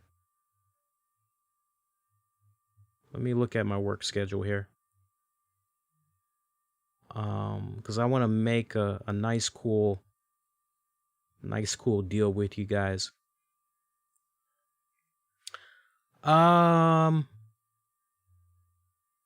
Maybe we can do something on Thursday. Actually, you know what? Next Friday, because I'm looking at my work schedule. Next Friday, I get off at 8 o'clock, so I would be able to watch Smackdown pretty much as soon as I get off the clock and head home. So let's do this. Next Friday, I want you to mark it down on the calendar. We're gonna, just for the whole show, anybody that wants to make a donation, what I will do, I will match every single dollar that's donated. And at the end, whatever the pot is, I will basically double it. And I will group that as the RCWR show. You guys will be able to see it clear as day when we make the donation to her GoFundMe page. And then that's basically how we'll do it. And to kind of sweeten the pot a little bit, this is so unplanned, but to sweeten the pot just a little bit more, everybody that makes a donation on next Friday's show, I only ate one chip from this, and I was almost dying for about a half hour. I don't know if you guys are aware of this, but Paki, they've got 5 different versions of these chips that are out. They've got not hot, kind of hot, hot, super hot, and freaking hot. Okay? Now, this right here, and I want to show it to you guys. This is freaking hot. It's freaking hot. This is almost equivalent to the one chip death challenge. And I actually have a one chip challenge that's on standby as well. So let's say next Friday, for everybody that contributes a super chat, I will eat a chip. A chip. I bullshit you not. I will eat a chip, and I will basically put myself at you all's mercy. I will give myself serious abdominal and butt problems next Friday, all in the good spirit of not only entertaining you, but also gathering up what we can gather up and donating it to Melissa Coates. So that should be fun. Hope you guys tune in for that. It's going to be fun watching me die. To give you guys a little bit of an idea, you can go back and you can look at the last one chip challenge that I did. I think it was from last year. Boy, was that fun. Check that out when you guys get a chance. But yeah, if you guys want to make any type of contribution to her, if maybe you want to get a head start, just type in Melissa Coates GoFundMe. And I'm actually doing that right now as we speak. So Coates, her last name, you spell that Coates. So Melissa Coates, and you can just put in GoFundMe. And let me look here.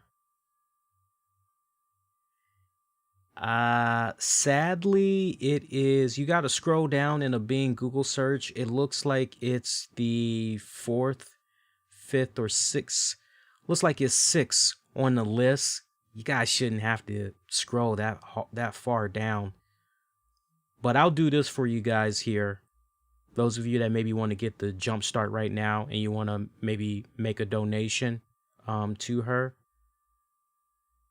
I'm going to post something in the chat right now. You guys will be able to see it. 3, 2, 1. There we go. And you guys can easily just see. You guys see it? I just posted it. Hang on a second here. I just posted the link.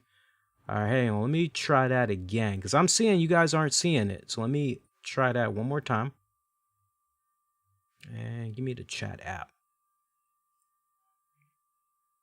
And we'll open that in the browser. There we go. All right, let me post that one more time for you guys. And now you guys should be able to see it. Yeah, just click on that, copy that link, and you guys will be able to go right on over there, okay? But tune in next Friday. That should be fucking awesome. I see everybody is tripping over the new PlayStation 5. Look, I'm happy for anybody that was able to get their hands on a PlayStation 5. Me personally, that's way too much fucking money. That is way too much fucking money. Especially for the first rollout of these particular next-gen consoles. You know there's going to be issues with those consoles. It's been notorious for the past 20-something years now of having issues with some of these game consoles. So I can't stress it enough. If you can wait, I know a lot of people want to be down with the new technology as soon as it comes out. They want to be among the first. Trust me, I have done my respected focus group studies for technology, gadgets, and all that, and there are so many people that want to be among the first to try out new technology. I get that, but let them work out their kinks. And when the second rollout, second version, third version comes around, go ahead, go check it out then and everything.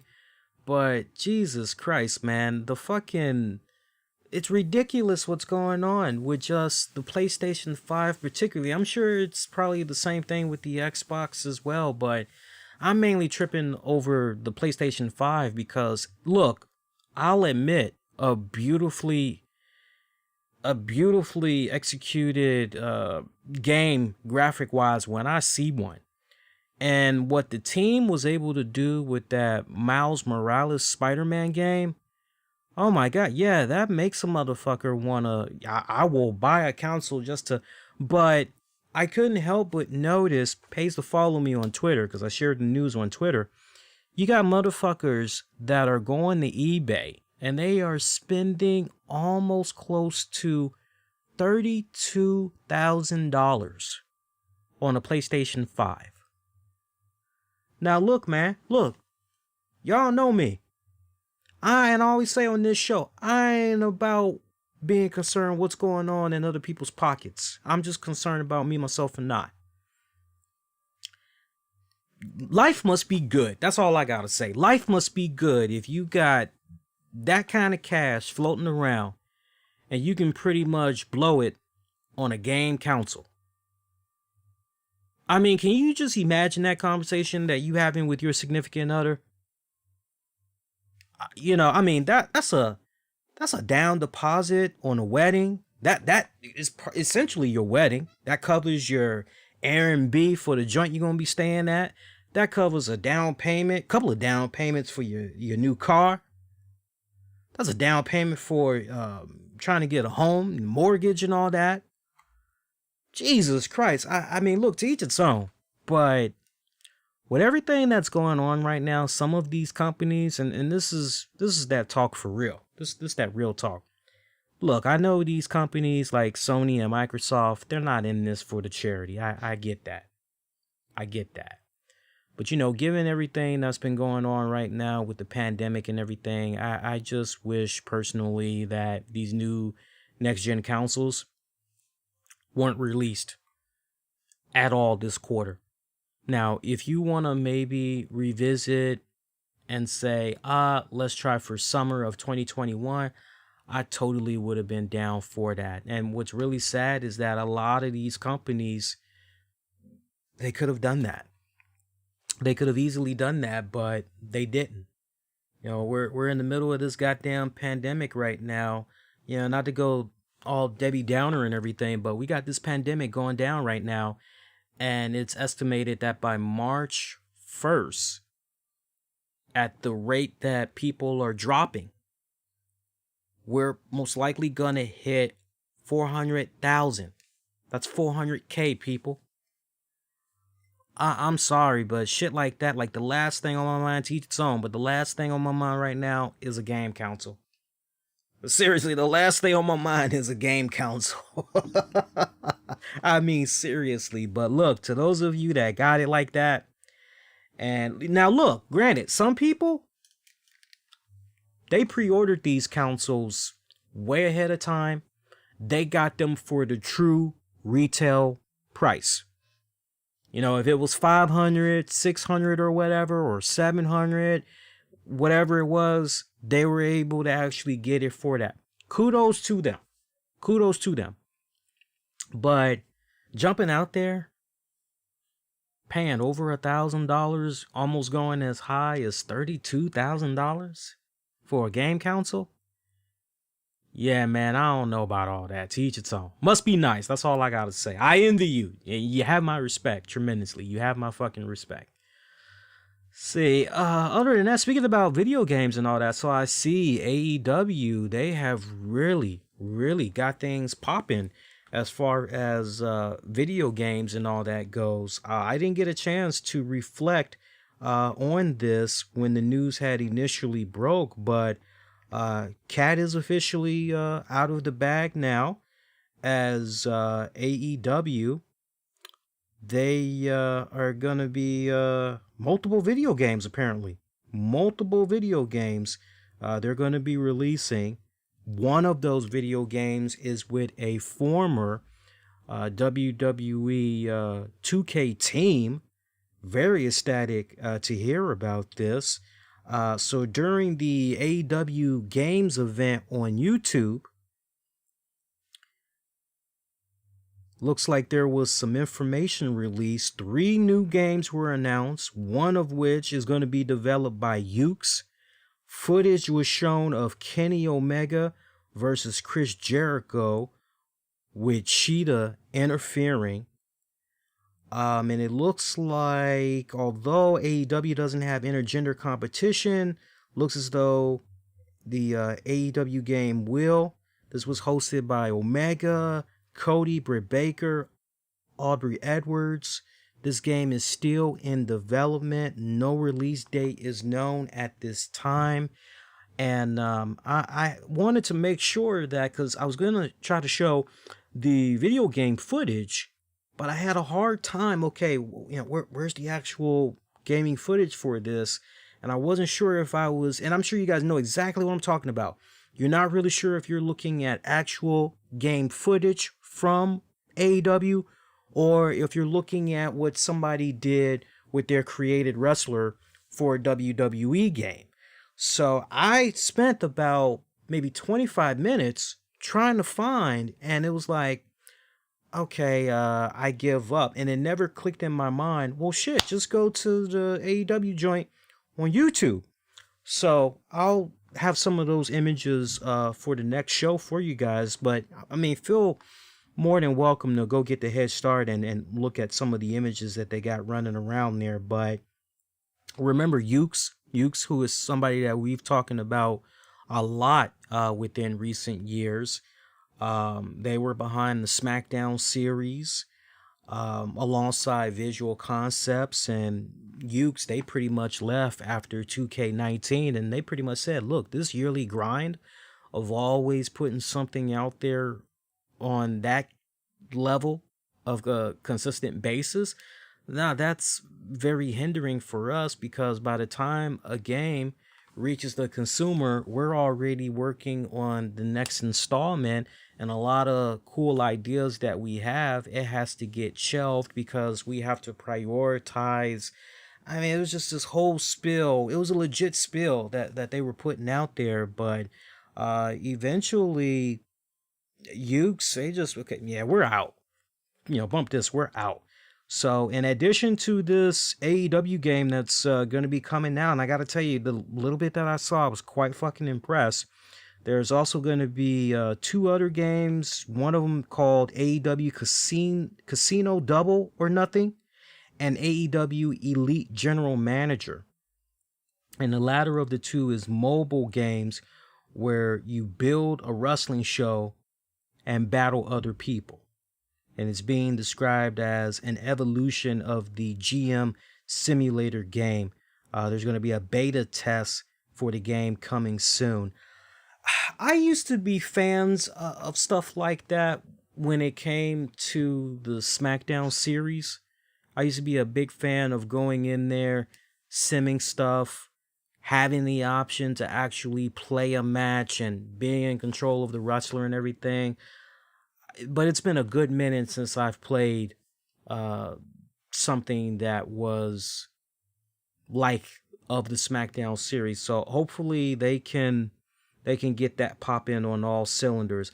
Now, apparently the Casino Double or Nothing game is going to be available this winter on mobile devices. It features AEW branded versions of slots, blackjack, poker, and roulette, along with AEW sounds, videos, wrestler virtual avatars, gift packs, and more. Players can win real AEW merchandise by playing various casino-related games, according to the official description. Additionally, no, that's it. That's pretty much it. So you see me kind of playing around over here. I'm actually trying to see if they got anything ready as far as coming soon or anything for these games that they're talking about. I'm just looking in the Play Store right now as we speak. Nothing just yet from what I'm seeing, but I'll tell you what, now that I know who some of these publishers are for some of these titles that's going to be coming out soon, I'm definitely going to try to see if I can get a hold of a beta or something and play it, because I definitely am very, very curious. I'll tell you, there's one title that I'm extremely ecstatic about, and I actually cannot wait to play it. And I actually pre-registered so that I can maybe play the beta. We'll have to wait and see. But bear with me a second here, and I can actually pull it up. I can actually pull it up on my phone here. Where is it? Hang on here. Oh, no. That's not it.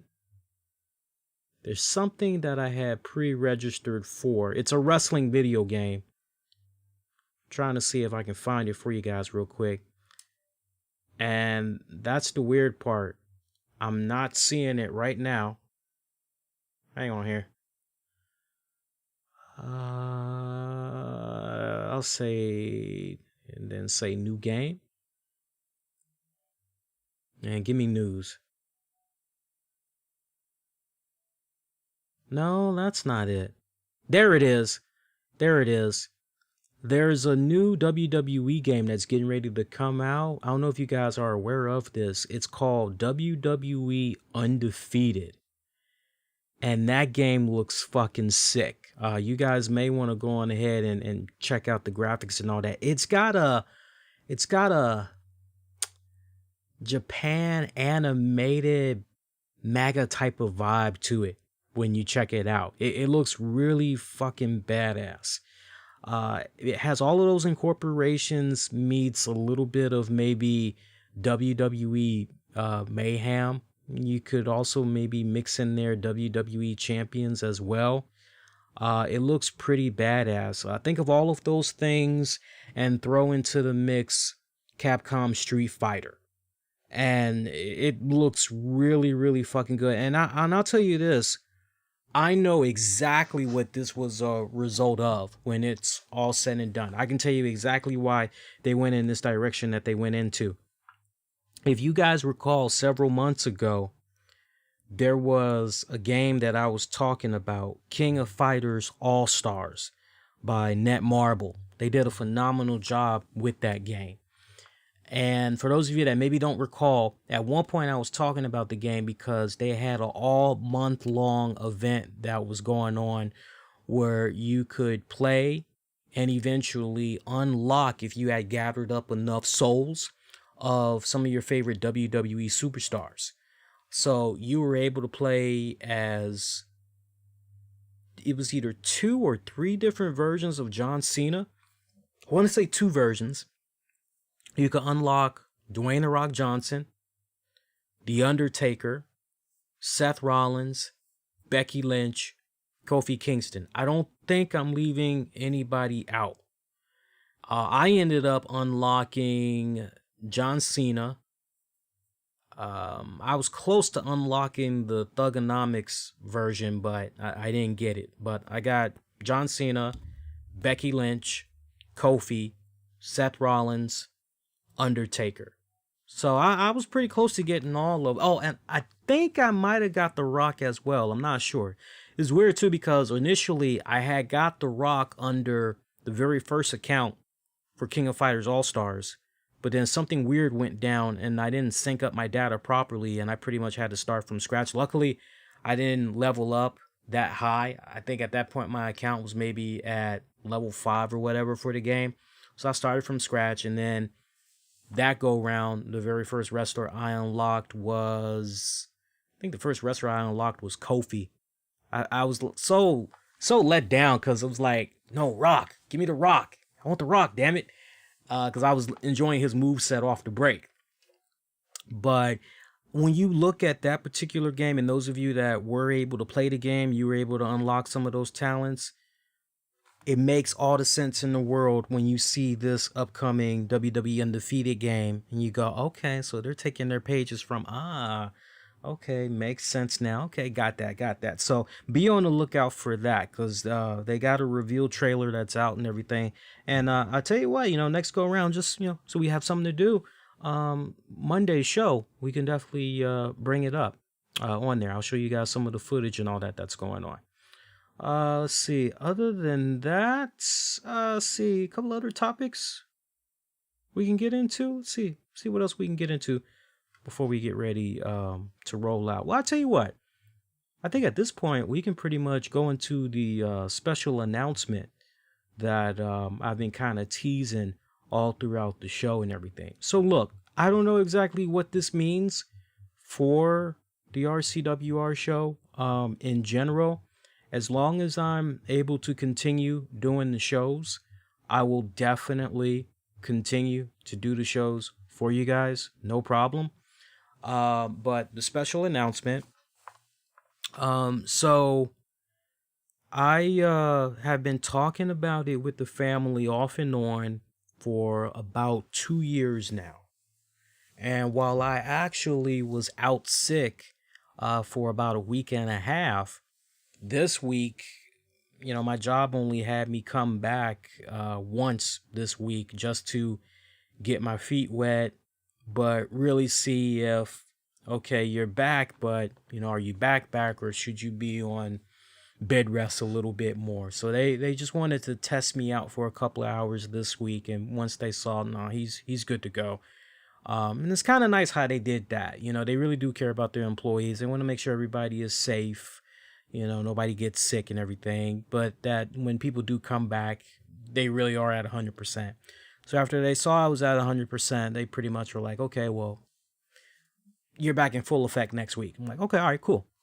So while I was sick and out and about for about a week and a half, I had a heart-to-heart talk with the family once again. Again, this was about a particular topic I had been bringing up for about 2 years to them.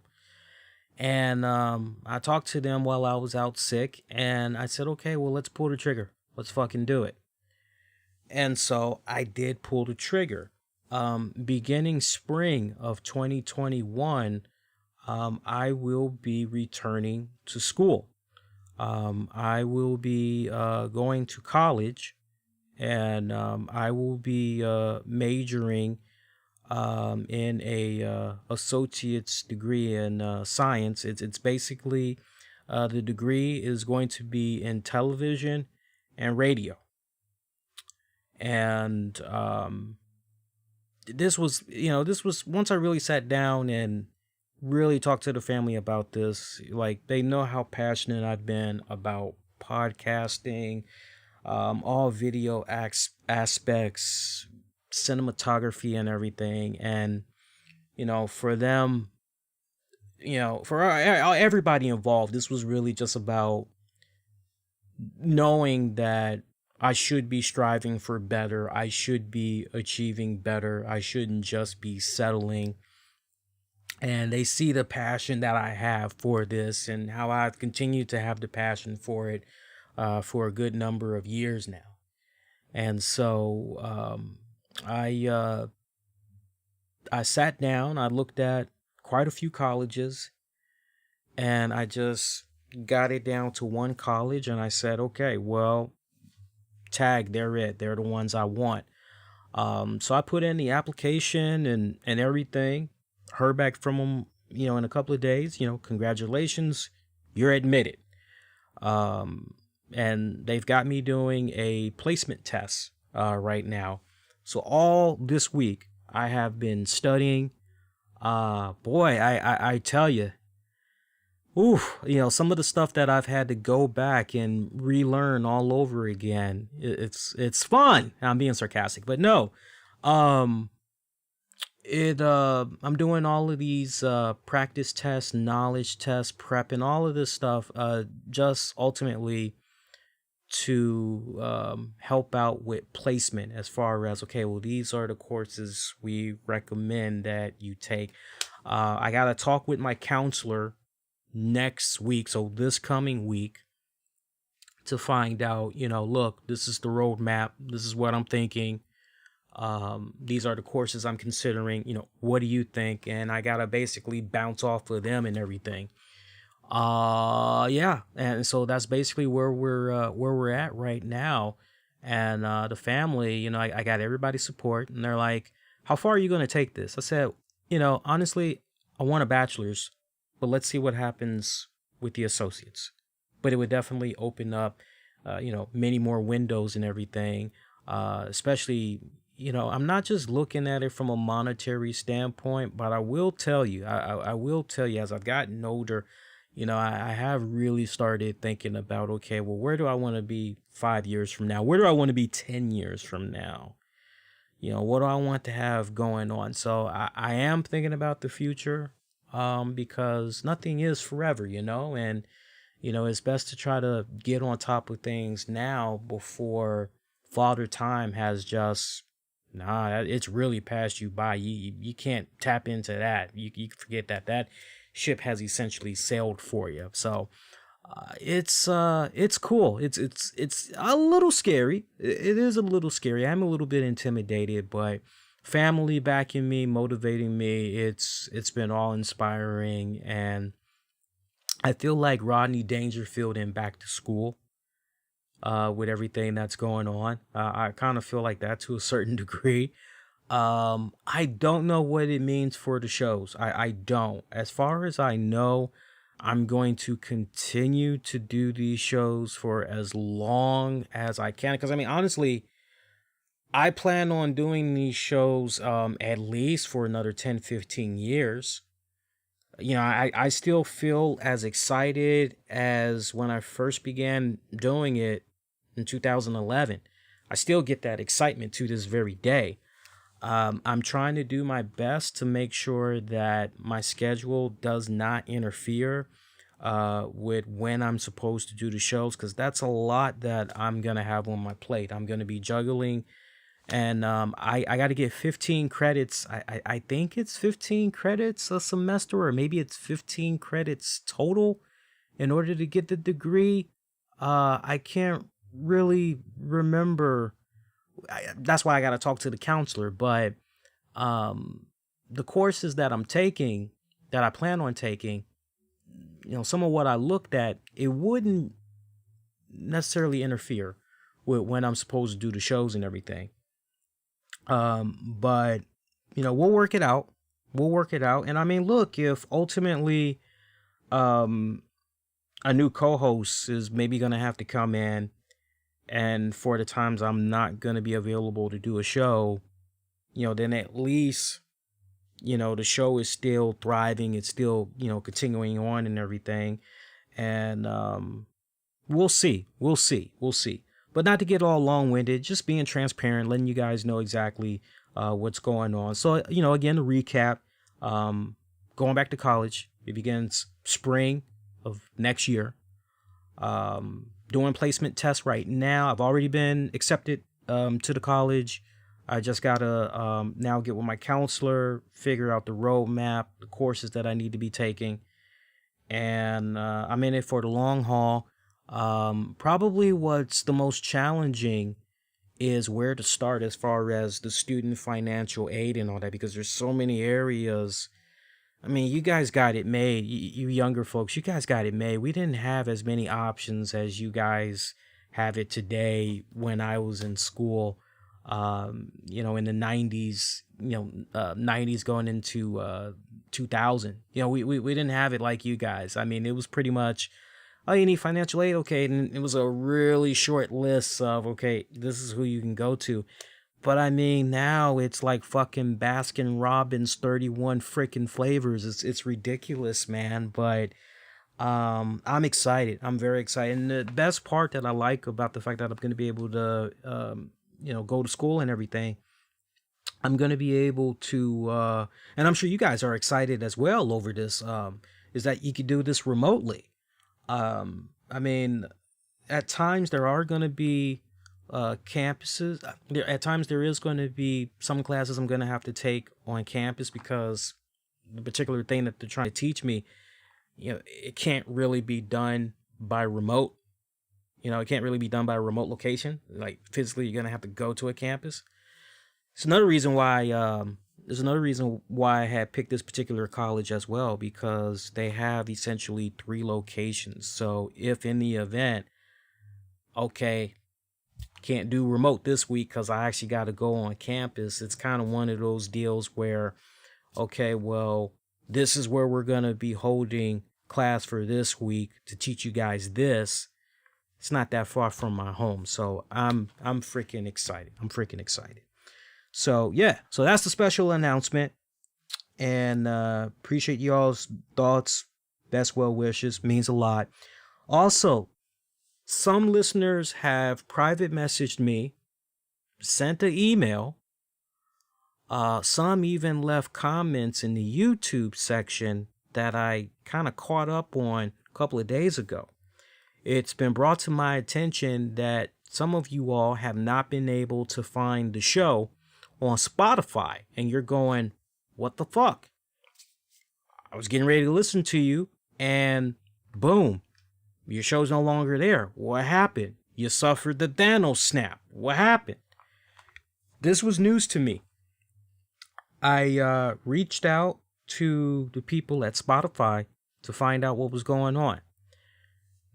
Long story short, I'm getting a runaround.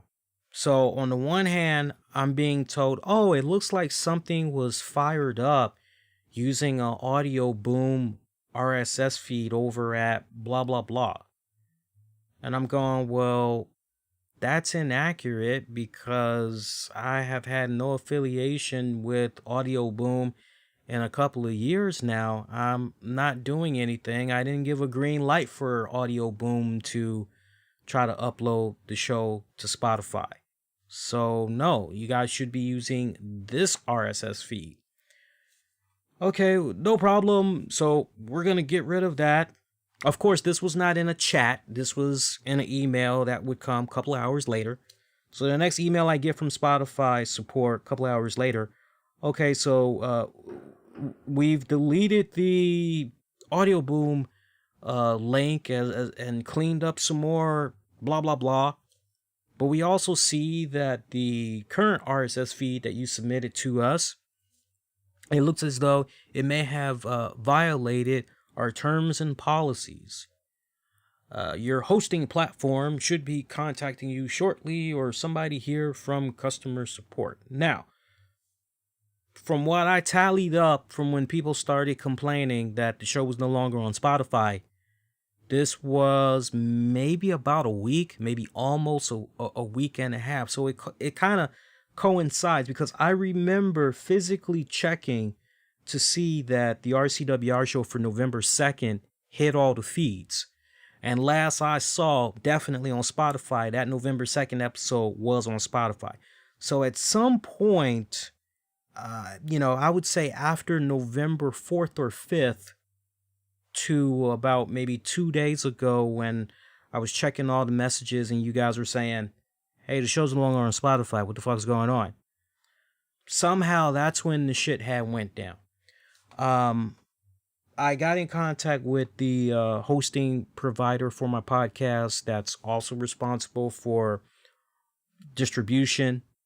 No, nothing to our knowledge. We received no notification whatsoever. We received no correspondence from Spotify. As far as we can tell, you're good. So why they did that, we don't know. You need to contact them and say, we're good. This is a problem at their end. So it's rather weird what's going on right now. And I can now understand why some of my buddies in the podcasting world frown upon Spotify.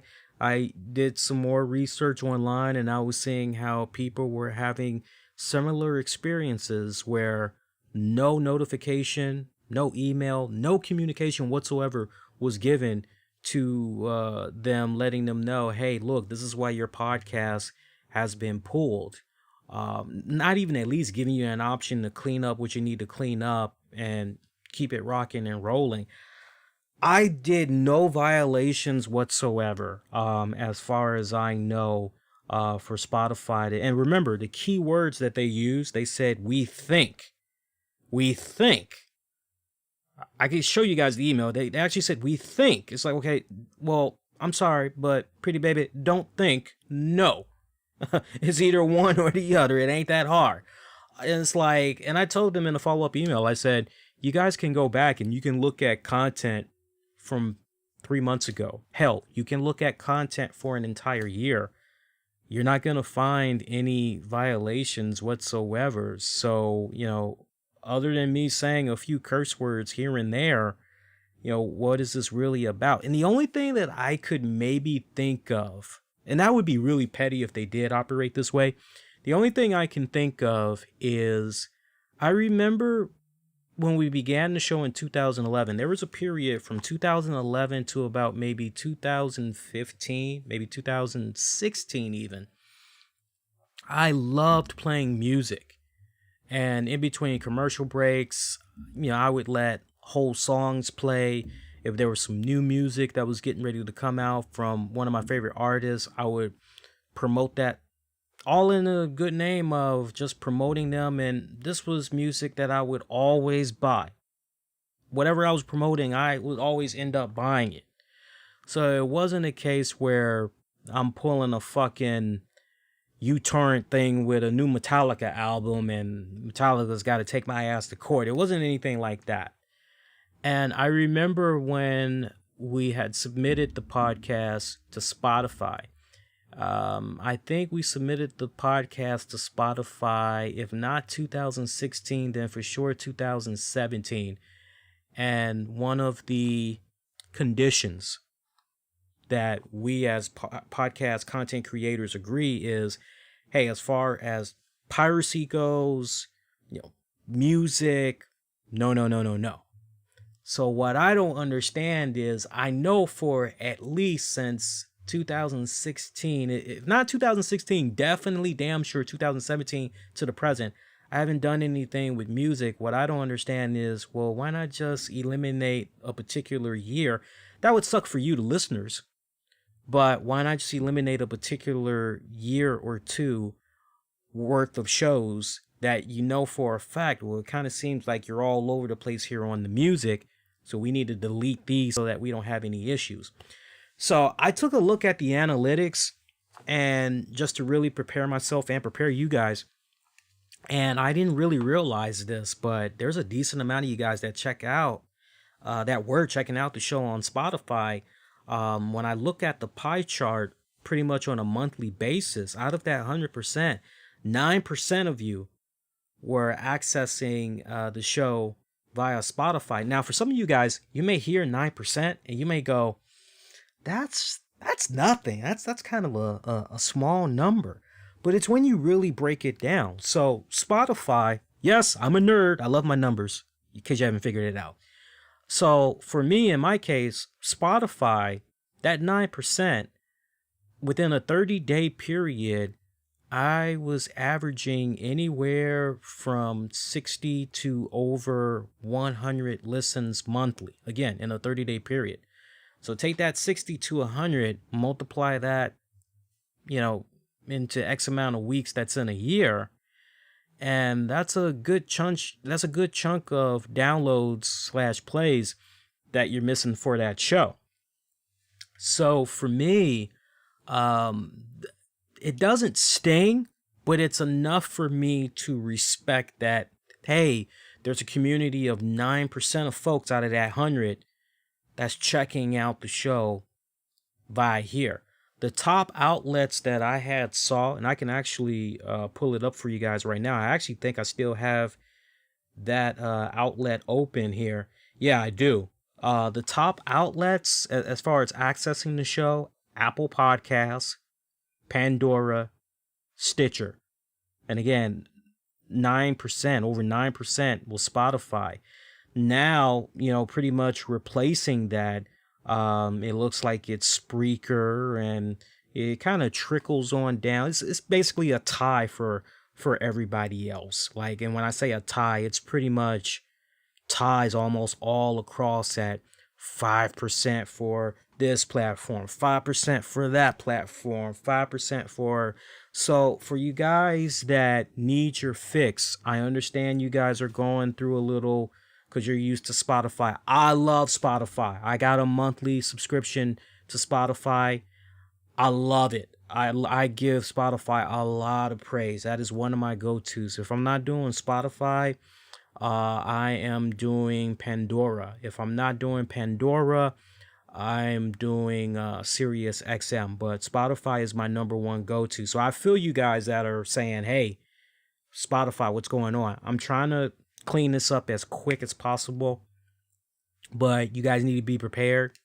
We may not be coming back to Spotify. The only way I can see the show coming back to Spotify, I would have to create a whole new RSS feed, and that RSS feed would have to be given to Spotify that way. But see, here's where it gets even kind of, that new RSS feed, I pretty much would just have to go with the new shows that I would put out within maybe a 3-month period, just to make sure that whatever issue they are seeing, that they think they're seeing, doesn't cross over, doesn't carry on to the new distribution feed for Spotify. So that's where things kind of get. So I don't know if I'm going to talk to some podcasting friends and ask them if they think it's worth it and pretty much go from there. But meantime, look, you got Apple Podcasts, you got Pandora, you got Stitcher, you got Spreaker, you got iHeartRadio, you got Player FM, you've got TuneIn Radio, you got Pandora Audio. I mean, there's so many options where you guys can go listen to the show. So you don't have Spotify, that's cool. Just keep doing what you're doing and check out the show on those other respected outlets, and you guys would be solid. Hey, little bit of wrestling related news I want to share with you guys real quick here. It is part of our thumbnail after all. You know, for all the stuff that we give her and everything, I've admitted how she's won me over within recent months, and I'm continuing to be a fan of her work and everything. Lana is getting her own WWE Chronicle documentary. WWE made the announcement this week, and apparently this is going to be debuting on the WWE Network Saturday night, just the night before their Survivor Series pay-per-view event. And the synopsis for it is as follows. Lana reveals she is the subject of the next WWE Chronicle episode. Ever wonder what Lana's life is like when she's not being driven through the announce desk on Raw? Luckily, you'll be able to see for yourself soon enough, as Lana revealed that she will be the subject of the next episode of WWE Chronicle, the long-running WWE Network documentary series. Lana broke the news on Twitter. Blah, blah, blah. All right, so Chronicle will feature her journey to Survivor Series, where she will join Team Raw to face Team SmackDown. And again, this is going to be premiering on Saturday, November 21st, the eve of Survivor Series.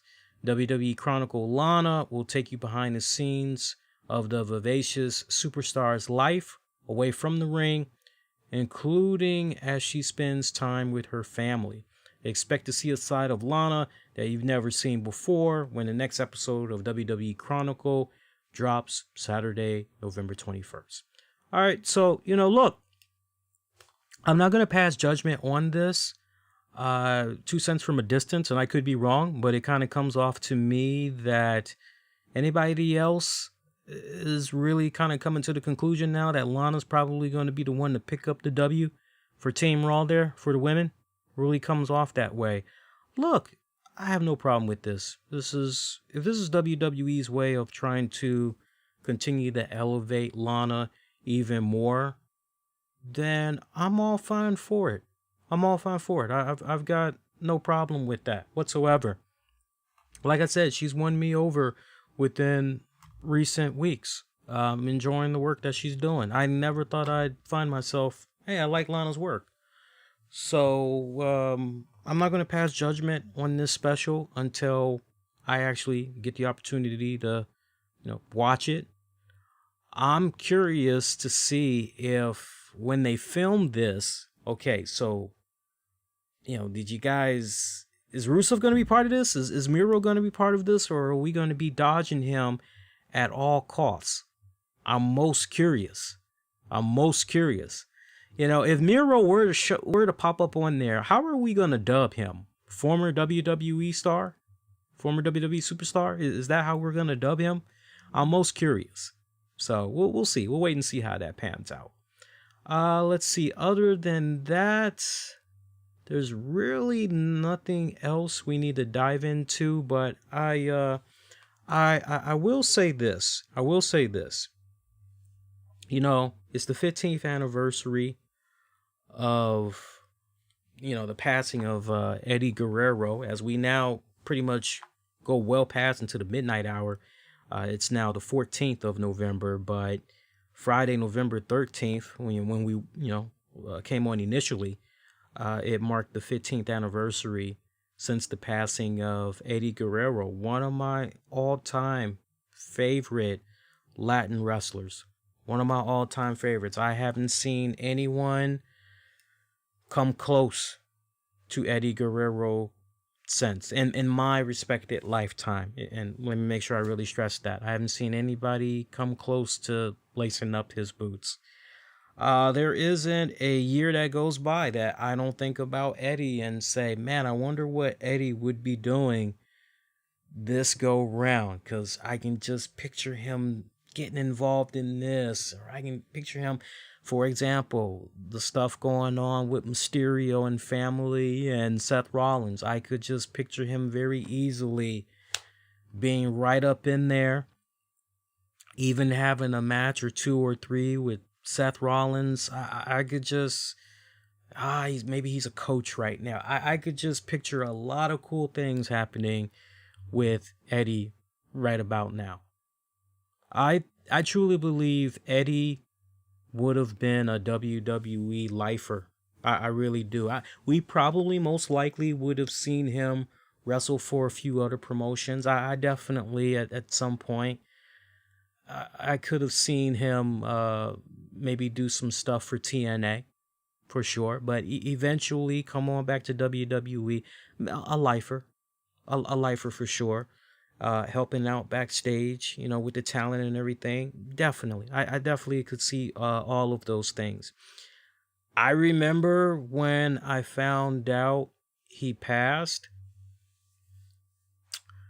I was very numb. It was really weird. It was really weird that day. Because just to rewind it back, I mean, we're talking November 13th of 2005. That's how far back we got to go. And I remember during that period of time, me and my late ex-wife, at the time, I remember I had got her big into the wrestling. I got her into the wrestling. She wasn't really a fan of wrestling whatsoever. She never grew up on it. She didn't particularly care for it. But, here I come along, and it was a case where, okay, he likes this. I'm going to tolerate it. It is what it is.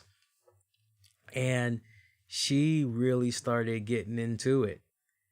And she became a big fan of it as a result. And one of her favorites as well was Eddie Guerrero. And now, sadly, my memory is a little bit fuzzy right here because, one, I'm getting up there in age. I'm still a young man. I'm knocking on the big 40 next month. But I will admit, as I get older, certain things I can't recall vividly like I used to. But I remember when I found out of his passing. And this is the fucked up part. I always remember the day Eddie Guerrero dies because the day that Eddie Guerrero dies is Mish's birthday. So it's kind of it's kind of fucked up that I'm remembering it that way. But anyway, the way I found out he died, I was staying with some friends at the time. And I remember I was watching the news, just like I normally do. Just flipping through the channels. Boom.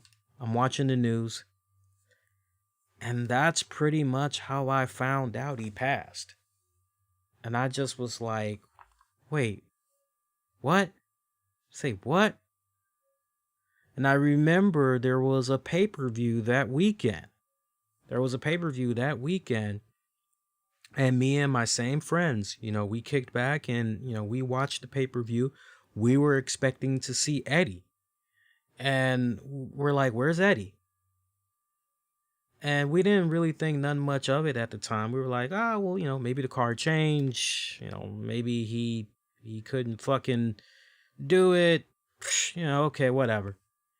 And then I basically find out the next day, oh shit. Just the way Chavo found him, that was just, that was heartbreaking. Here's a guy in Eddie Guerrero that overcame so many obstacles. You want to talk about some demons. There were some serious demons that this man had. Ultimately led to his first departure from the WWE. But he cleaned himself up. It seemed like everything was going his way the second time around. And to just go out the way that he went out, if you guys didn't get a chance to check out the now infamous episode of Dark Side of the Ring, they're two-parter when they were talking about the Benoit tragedy.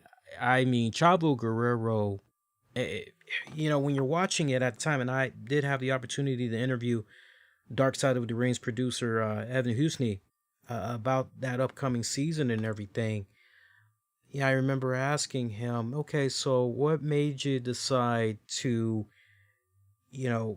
incorporate Eddie Guerrero as equally as you did with Benoit, and not just have Eddie Guerrero, be a separate episode and everything. And in a nutshell, he was telling me how it all intertwined. But if you guys didn't get a chance to check out the two-parter Dark Side of the Ring on the Benoit tragedy, check it out, because they go in depth about Eddie. I mean, Eddie and Benoit were essentially hand in hand. And when Eddie passed, as we all know, that saw Dark Side, that really, really changed Benoit. His whole output on life, just, everything in general. And cardiovascular disease, that's the one thing that always pissed me off about the passing of Eddie Guerrero. The Nancy Graces on headline news at the time, and all of those disgusting pieces of crap media outlets that tried to link drugs to his passing. Here these guys were speculating on his death. Some, matter of fact, bringing in experts and all this. Man, it was a bad time. WWE being thrown under the bus for, the steroid allegations, and just a whole bunch of shit that was going on. And I remember it was pissing me off seeing what was going on there and how the media were portraying Eddie. And I didn't believe in my heart for 1 second that Eddie drugs. I didn't believe that 1 second. My whole thing was, nah, man, this guy looks completely different. He looks like he has a fresh perspective on life. This doesn't look like the same Eddie I saw, compared to a couple of years ago. No, this is a whole different Eddie Guerrero right here. And to hear the autopsy results, it took a minute, but to finally hear what the cause of death was, it's like, as a wrestling fan, I felt vindicated. Not just for Eddie, but I felt vindication as a fan from the standpoint of, here's the media saying all this shit that's inaccurate. In your face, because you guys don't know jack shit what you're talking about. The only time you guys give a damn about the wrestling industry is when somebody dies. And it's got to be juicy enough for you to go, oh, they died at what age? Oh, yeah, drugs. Oh, hell yeah, drugs. No, in the case of Eddie Guerrero, it was heart failure, cardiovascular disease. Now, Lord only knows what could have came of his life if he would have, stopped the substances and all that a lot sooner. Because remember, just because you stop cold turkey and, you've been clean for a couple of years, you have still, in a lot of cases, done enough damage to your system where it's not really going to truly recover and get back to where it was pre-substance abuse. But it was a very sad period. I remember in 2005. It was a very sad period for us wrestling fans. We all felt that we had lost a hero. We all legitimately did. And that was the one cool thing that I loved about Eddie Guerrero back then. Eddie Guerrero, man, I wish you younger folks could have. It's one thing to see it on the WWE network, but it's another thing to actually live through it and everything. Fans loved Eddie. Fans loved Eddie. I mean, it was beautiful to see because it didn't matter the race, man. Pick a card, any card, royal flush, black, white, Hispanic. It didn't matter. Women, kids, men, everybody loved Eddie. And his smile,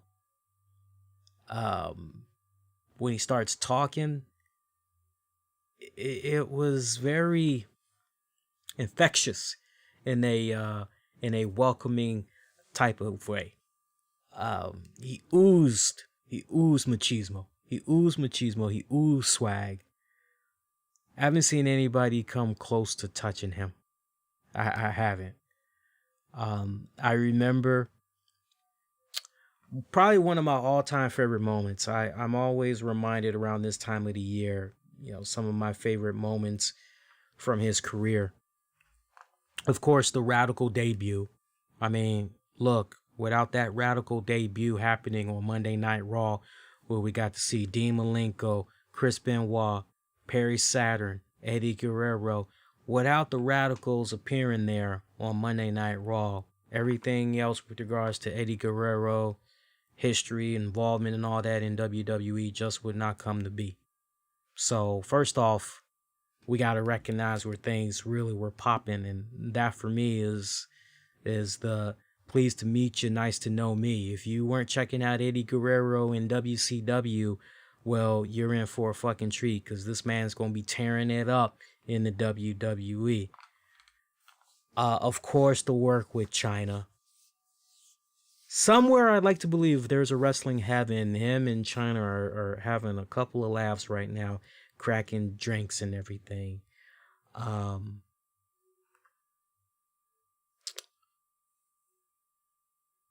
Me, though, probably one of my most favorite moments would have to be when Eddie Guerrero became the WWE champion. I think for me that's probably one of my of my top 3. That for me is my top moment, is when Eddie Guerrero became the WWE champion. I mean, because you always knew the potential was there. You always knew he could achieve those heights of success. It was just a matter of, okay, well, who's going to present to him that opportunity? Is it going to be WWE or... Because WCW, forget about it. Forget about it. They saw them only at a certain level, and that pretty much was it. The infamous parking lot brawl with John Cena. I don't know, man. That might be my number one. I don't know. I'm also reminded of the no DQ match with Edge. Man, that was a classic ass moment as well. Anytime he got to lock it up with Rey Mysterio, the Dominic paternity, that whole joint, that, I don't know, I think I might put that at number 1. Quite honestly, I might put that at number 1. Retaining at WrestleMania 20, the infamous moment there where Benoit comes out. Both of those guys, just knowing their history, knowing their friendship, they're both in the ring at the same time, holding the championships up high and everything. I don't know. When I think about, I think my number 1 moment, Brock Lesnar, Eddie Guerrero, No Way Out, 2004. I think that's where things really, really had fucking got popping. I think that's the one I really got to go with. I mean, but there's so many awesome, cool moments of Eddie Guerrero, and that's the beautiful part, man.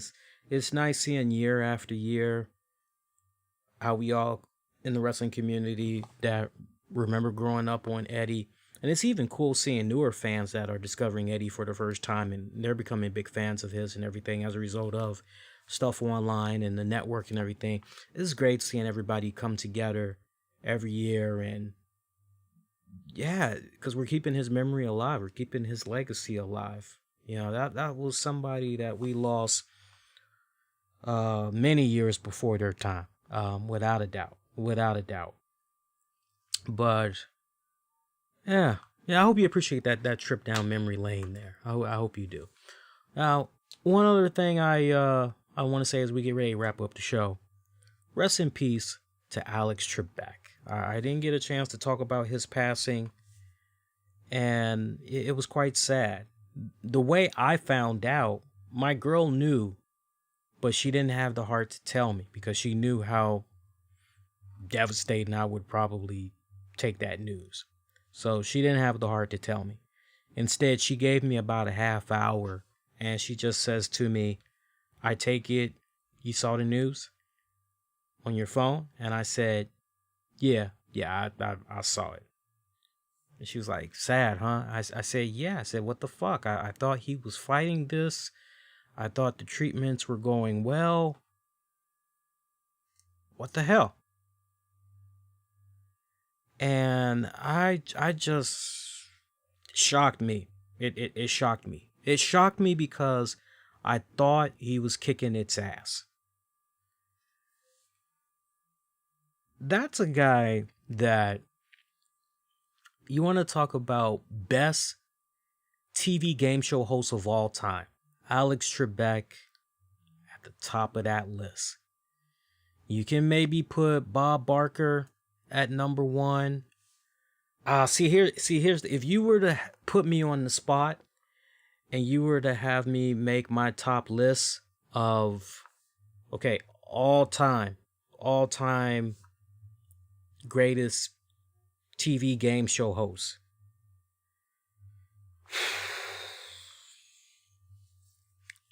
That's a tough one, man. That's a tough one.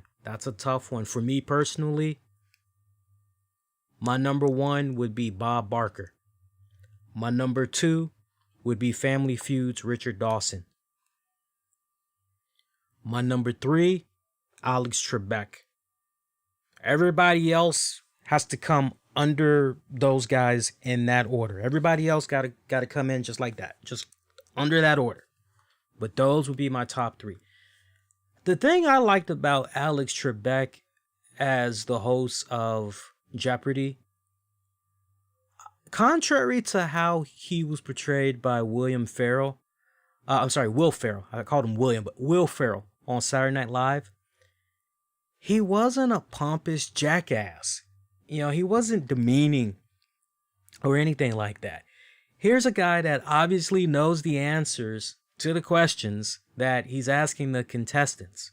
But here's the beautiful thing about Alex Trebek. When they're wrong, he doesn't belittle them whatsoever. He's not demeaning to them at all. He is just so respectful of these people as individuals. He's so polite to them when they are wrong. It's like, well, how exactly can you hate the guy? Right? It's like, how exactly can you hate him?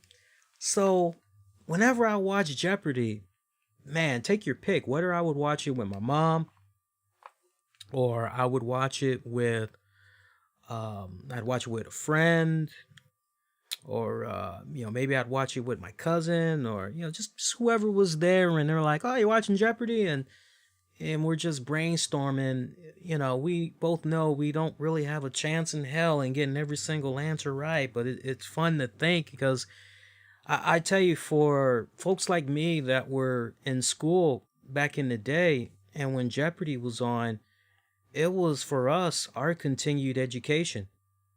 It really, really was. Ask anybody that was a product child of the 80s, a kid in the 80s, and they were growing up on Jeopardy. They'll tell you back then, when you were actually learning shit in school, and history and all of that, I'm telling you, there were many times where I would be just off the break, getting shit correct on Jeopardy and everything. No, it wasn't taped. It wasn't a case where that's from a taped episode that's on the VCR. Nope, on the VHS tape. Nope. Whenever it would come on live, or you guys know, right after Wheel of Fortune. Yeah, he was a cool ass host though. Just the way he would just gingerly, when you were wrong, you're like, oh. It's like, man, why can't I have that type of teacher in school? Because not all teachers were like Trebek. They just weren't. Come on, everybody's got their own horrific story of an asshole teacher, but Trebek never came off asshole-ish whatsoever. And he had charisma as well. That was the other thing that I liked about him. Matter of fact, that killer mustache, that killer fucking mustache, that mustache, man, I'm telling you. I don't know what it is, but, the ladies, they love that mustache. For us guys, us young boys at the time, boys to men, we aspired to have a mighty fine mustache like Alex Trebek, because we were sure it was going to help us get the ladies. If anything else, we were sure if we had a mustache like that in the suits that he would wear, we would somehow, we'd be just like him. But a great TV host, a great humanitarian as well. Just everything that he was doing outside of Jeopardy, long before being diagnosed there with the pancreatic cancer and everything. I tell you what, for the longest time here in DC, he was always part of, whether it was a Veterans Day parade or like a Memorial Day parade or whatever, or 4th of July celebration. On one of those, he would always make a pit stop to DC. He was essentially a Stapleton out here in DC.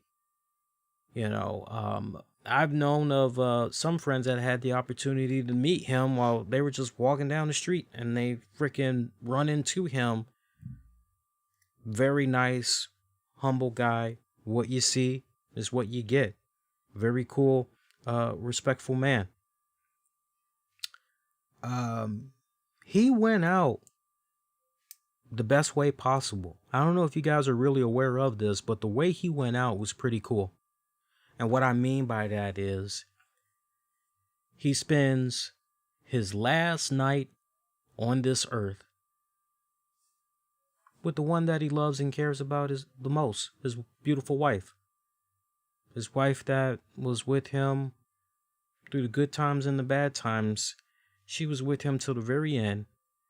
And they basically stayed up together, see a beautiful sunrise. And that's pretty much how he passes away. What a way to go out. Most people don't get that opportunity. Most people, I'm going to go to sleep. I'm tired. Don't wake up the next day. I'll be home soon. Hey, you want me to bring home some dinner? Okay. Never come home.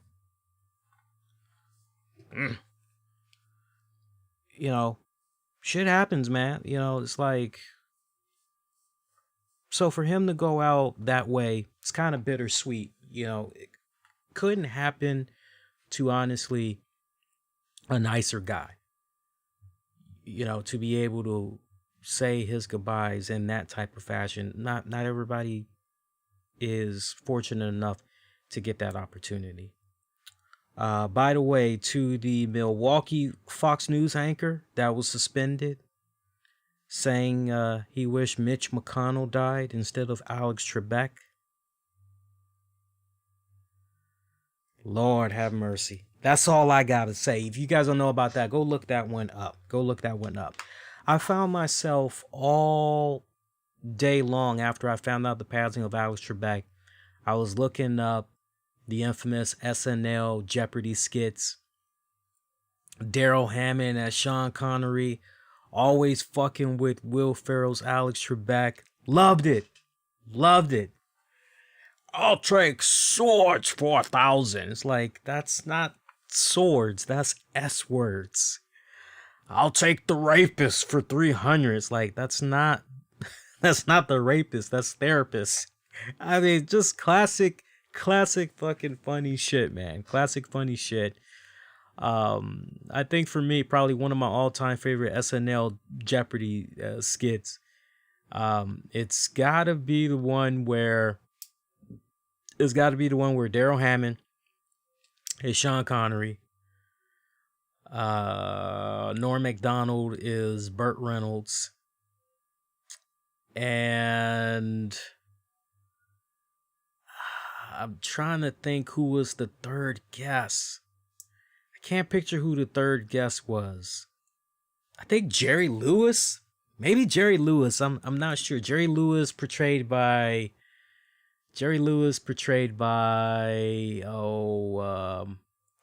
Martin Short, I think. And that's probably one of my all-time favorite SNL Jeopardy skits. Love that one. But found myself doing that. And then I found a nice little piece of nugget on social media thanks to Rex Chapman. Love that dude. His stuff on social media is killer fucking good. This dude shares a freaking outtake joint. Look it up if you haven't seen it. But he shares an outtake compilation of Alex Trebek cursing like a sailor. That was enough for me. I lost my shits when I saw that. It's just hilarious. But he's definitely going to be missed. One of the all-time greatest TV game show hosts. I love hearing the talk of maybe Star Trek alumni LeVar Burton. Apparently there was a petition that has garnered up. It's been getting a lot of attention. A lot of folks want to see him become the new host of Jeopardy. And no, it's not because he's black. It's because everything that he has done for communities all over the world in encouraging education, reading, what he was doing with Reading Rainbow, just all of that. He's always been involved in pivotal moments in pulp culture and educational purposes. Always. Yeah, I totally see that. There's a lot of people that were going, oh, because he's black? And obviously these people didn't know anything about LeVar Burton. They didn't do their research on this guy. Look, I think that would be one hell of a transition. I think that would be phenomenal if they were to go with LeVar Burton. Here's my only concern with regards to LeVar Burton that I don't think anybody else has really commented on and everything. LeVar Burton is 63 years of age. Okay, so, if we're lucky, we might be able to get maybe a good 10, 15 years. I think that, and I hate to burst people's bubble. I really, really do. Look, as far as LeVar Burton being a special guest for, a few occasions here and there when the new host is not going to be available, sure, I can see something of that nature, having a rotating guest. I can see something like that happening. I would like to believe that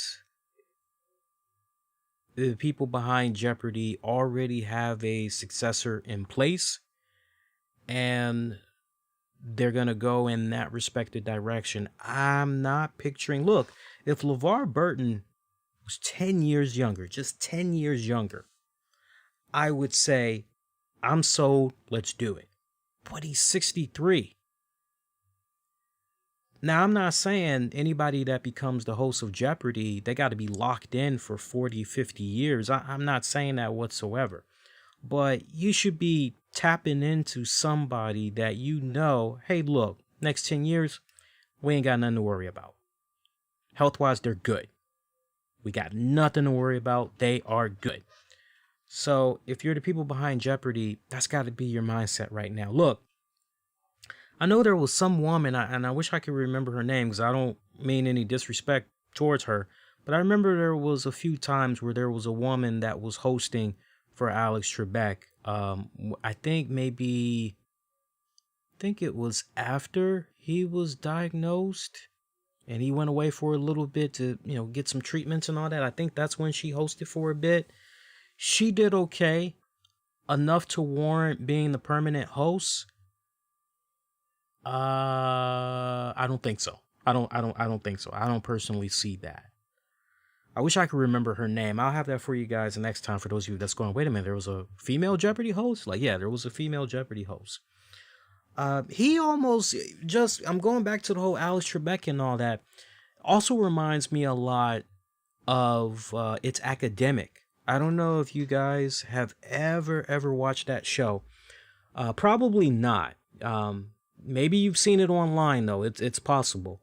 But here in the nation's capital, for the longest time, we had a TV show that would come on Saturday. Let me think. It would come on Saturday mornings initially. It would come on at 11:30 in the morning, and then eventually I think they moved it to like 10 in the morning or whatever.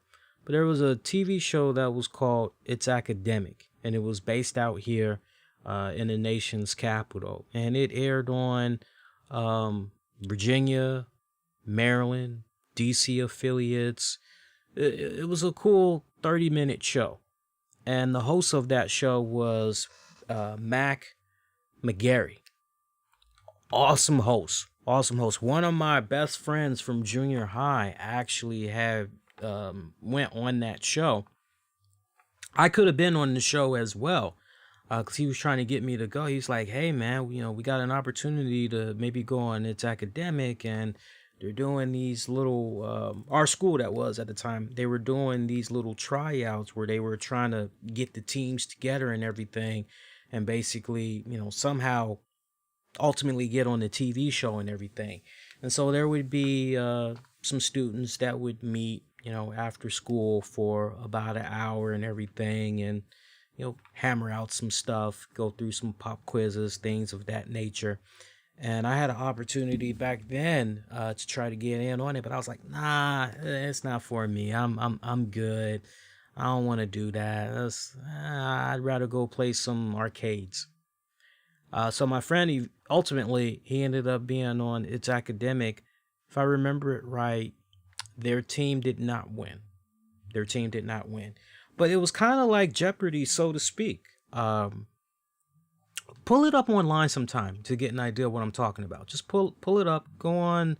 Should be able to find it on YouTube. I mean, God, everything is on YouTube. And if it ain't on YouTube, try Daily Motion. Just type in It's Academic Game Show, and you'll see exactly what I'm talking about. And just as smooth and nice and very polite that Mac McGarry was on that show, you could see a lot of that, those same elements in Alex Trebek as well. It was great. Now, as far as I know, It's Academic.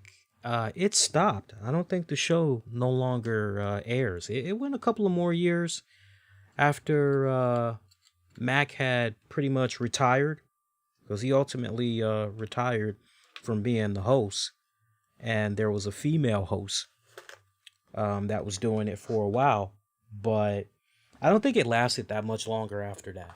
So rest in peace, Alex Trebek, man. So kind of nice going down memory lane there with you guys.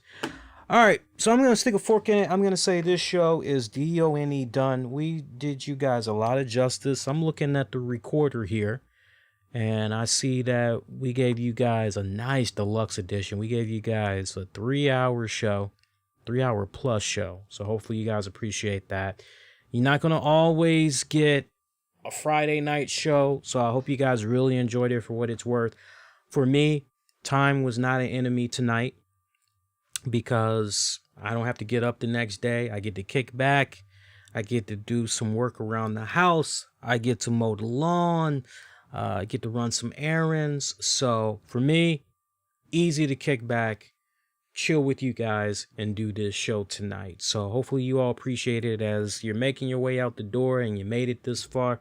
Please make sure you leave the like, hit the subscribe button so you don't miss out on future content that comes your way. You can get at me on Twitter, Facebook, Instagram. Use keywords the RCWR Show. Patreon members, there's going to be a new Wrestling with the Topics for you guys. Y'all ain't a Patreon member yet, do sign up. $5 a month, man, and you get a boatload of content. We've also introduced a new loyalty tier program where you get some cool merch after reaching certain periods of being a Patreon member. So check it out, patreon.com/RCWR Show. Shout out to our Patreon members once again. You can get at me on Twitter, Facebook, Instagram. Use keywords the RCWR Show. Your next edition of the RCWR Show, that's going to be dropping on Monday, November the 16th. Will be on after WWE Raw goes off the air. So check that out. It's going to be good. It's going to be good. It's going to be lit. Till next go around, wishing all y'all to be safe. Most importantly, be kind to one another. Y'all do take care.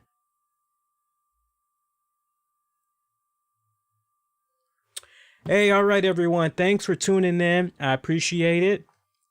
All right, so I'm going to just tag the webcast version of the show real quick, and you guys will be able to enjoy. So enjoy. If you're going to be waiting for the audio version of this very episode, I'm going to stretch out for a bit, and I will gladly come back in a couple of hours, and I'll clean the audio up, put it out there for on demand and the downloads. So you guys should definitely have it. If you wake up first thing in the morning, it's already going to be on the respective feeds wherever you get your podcasts. All right.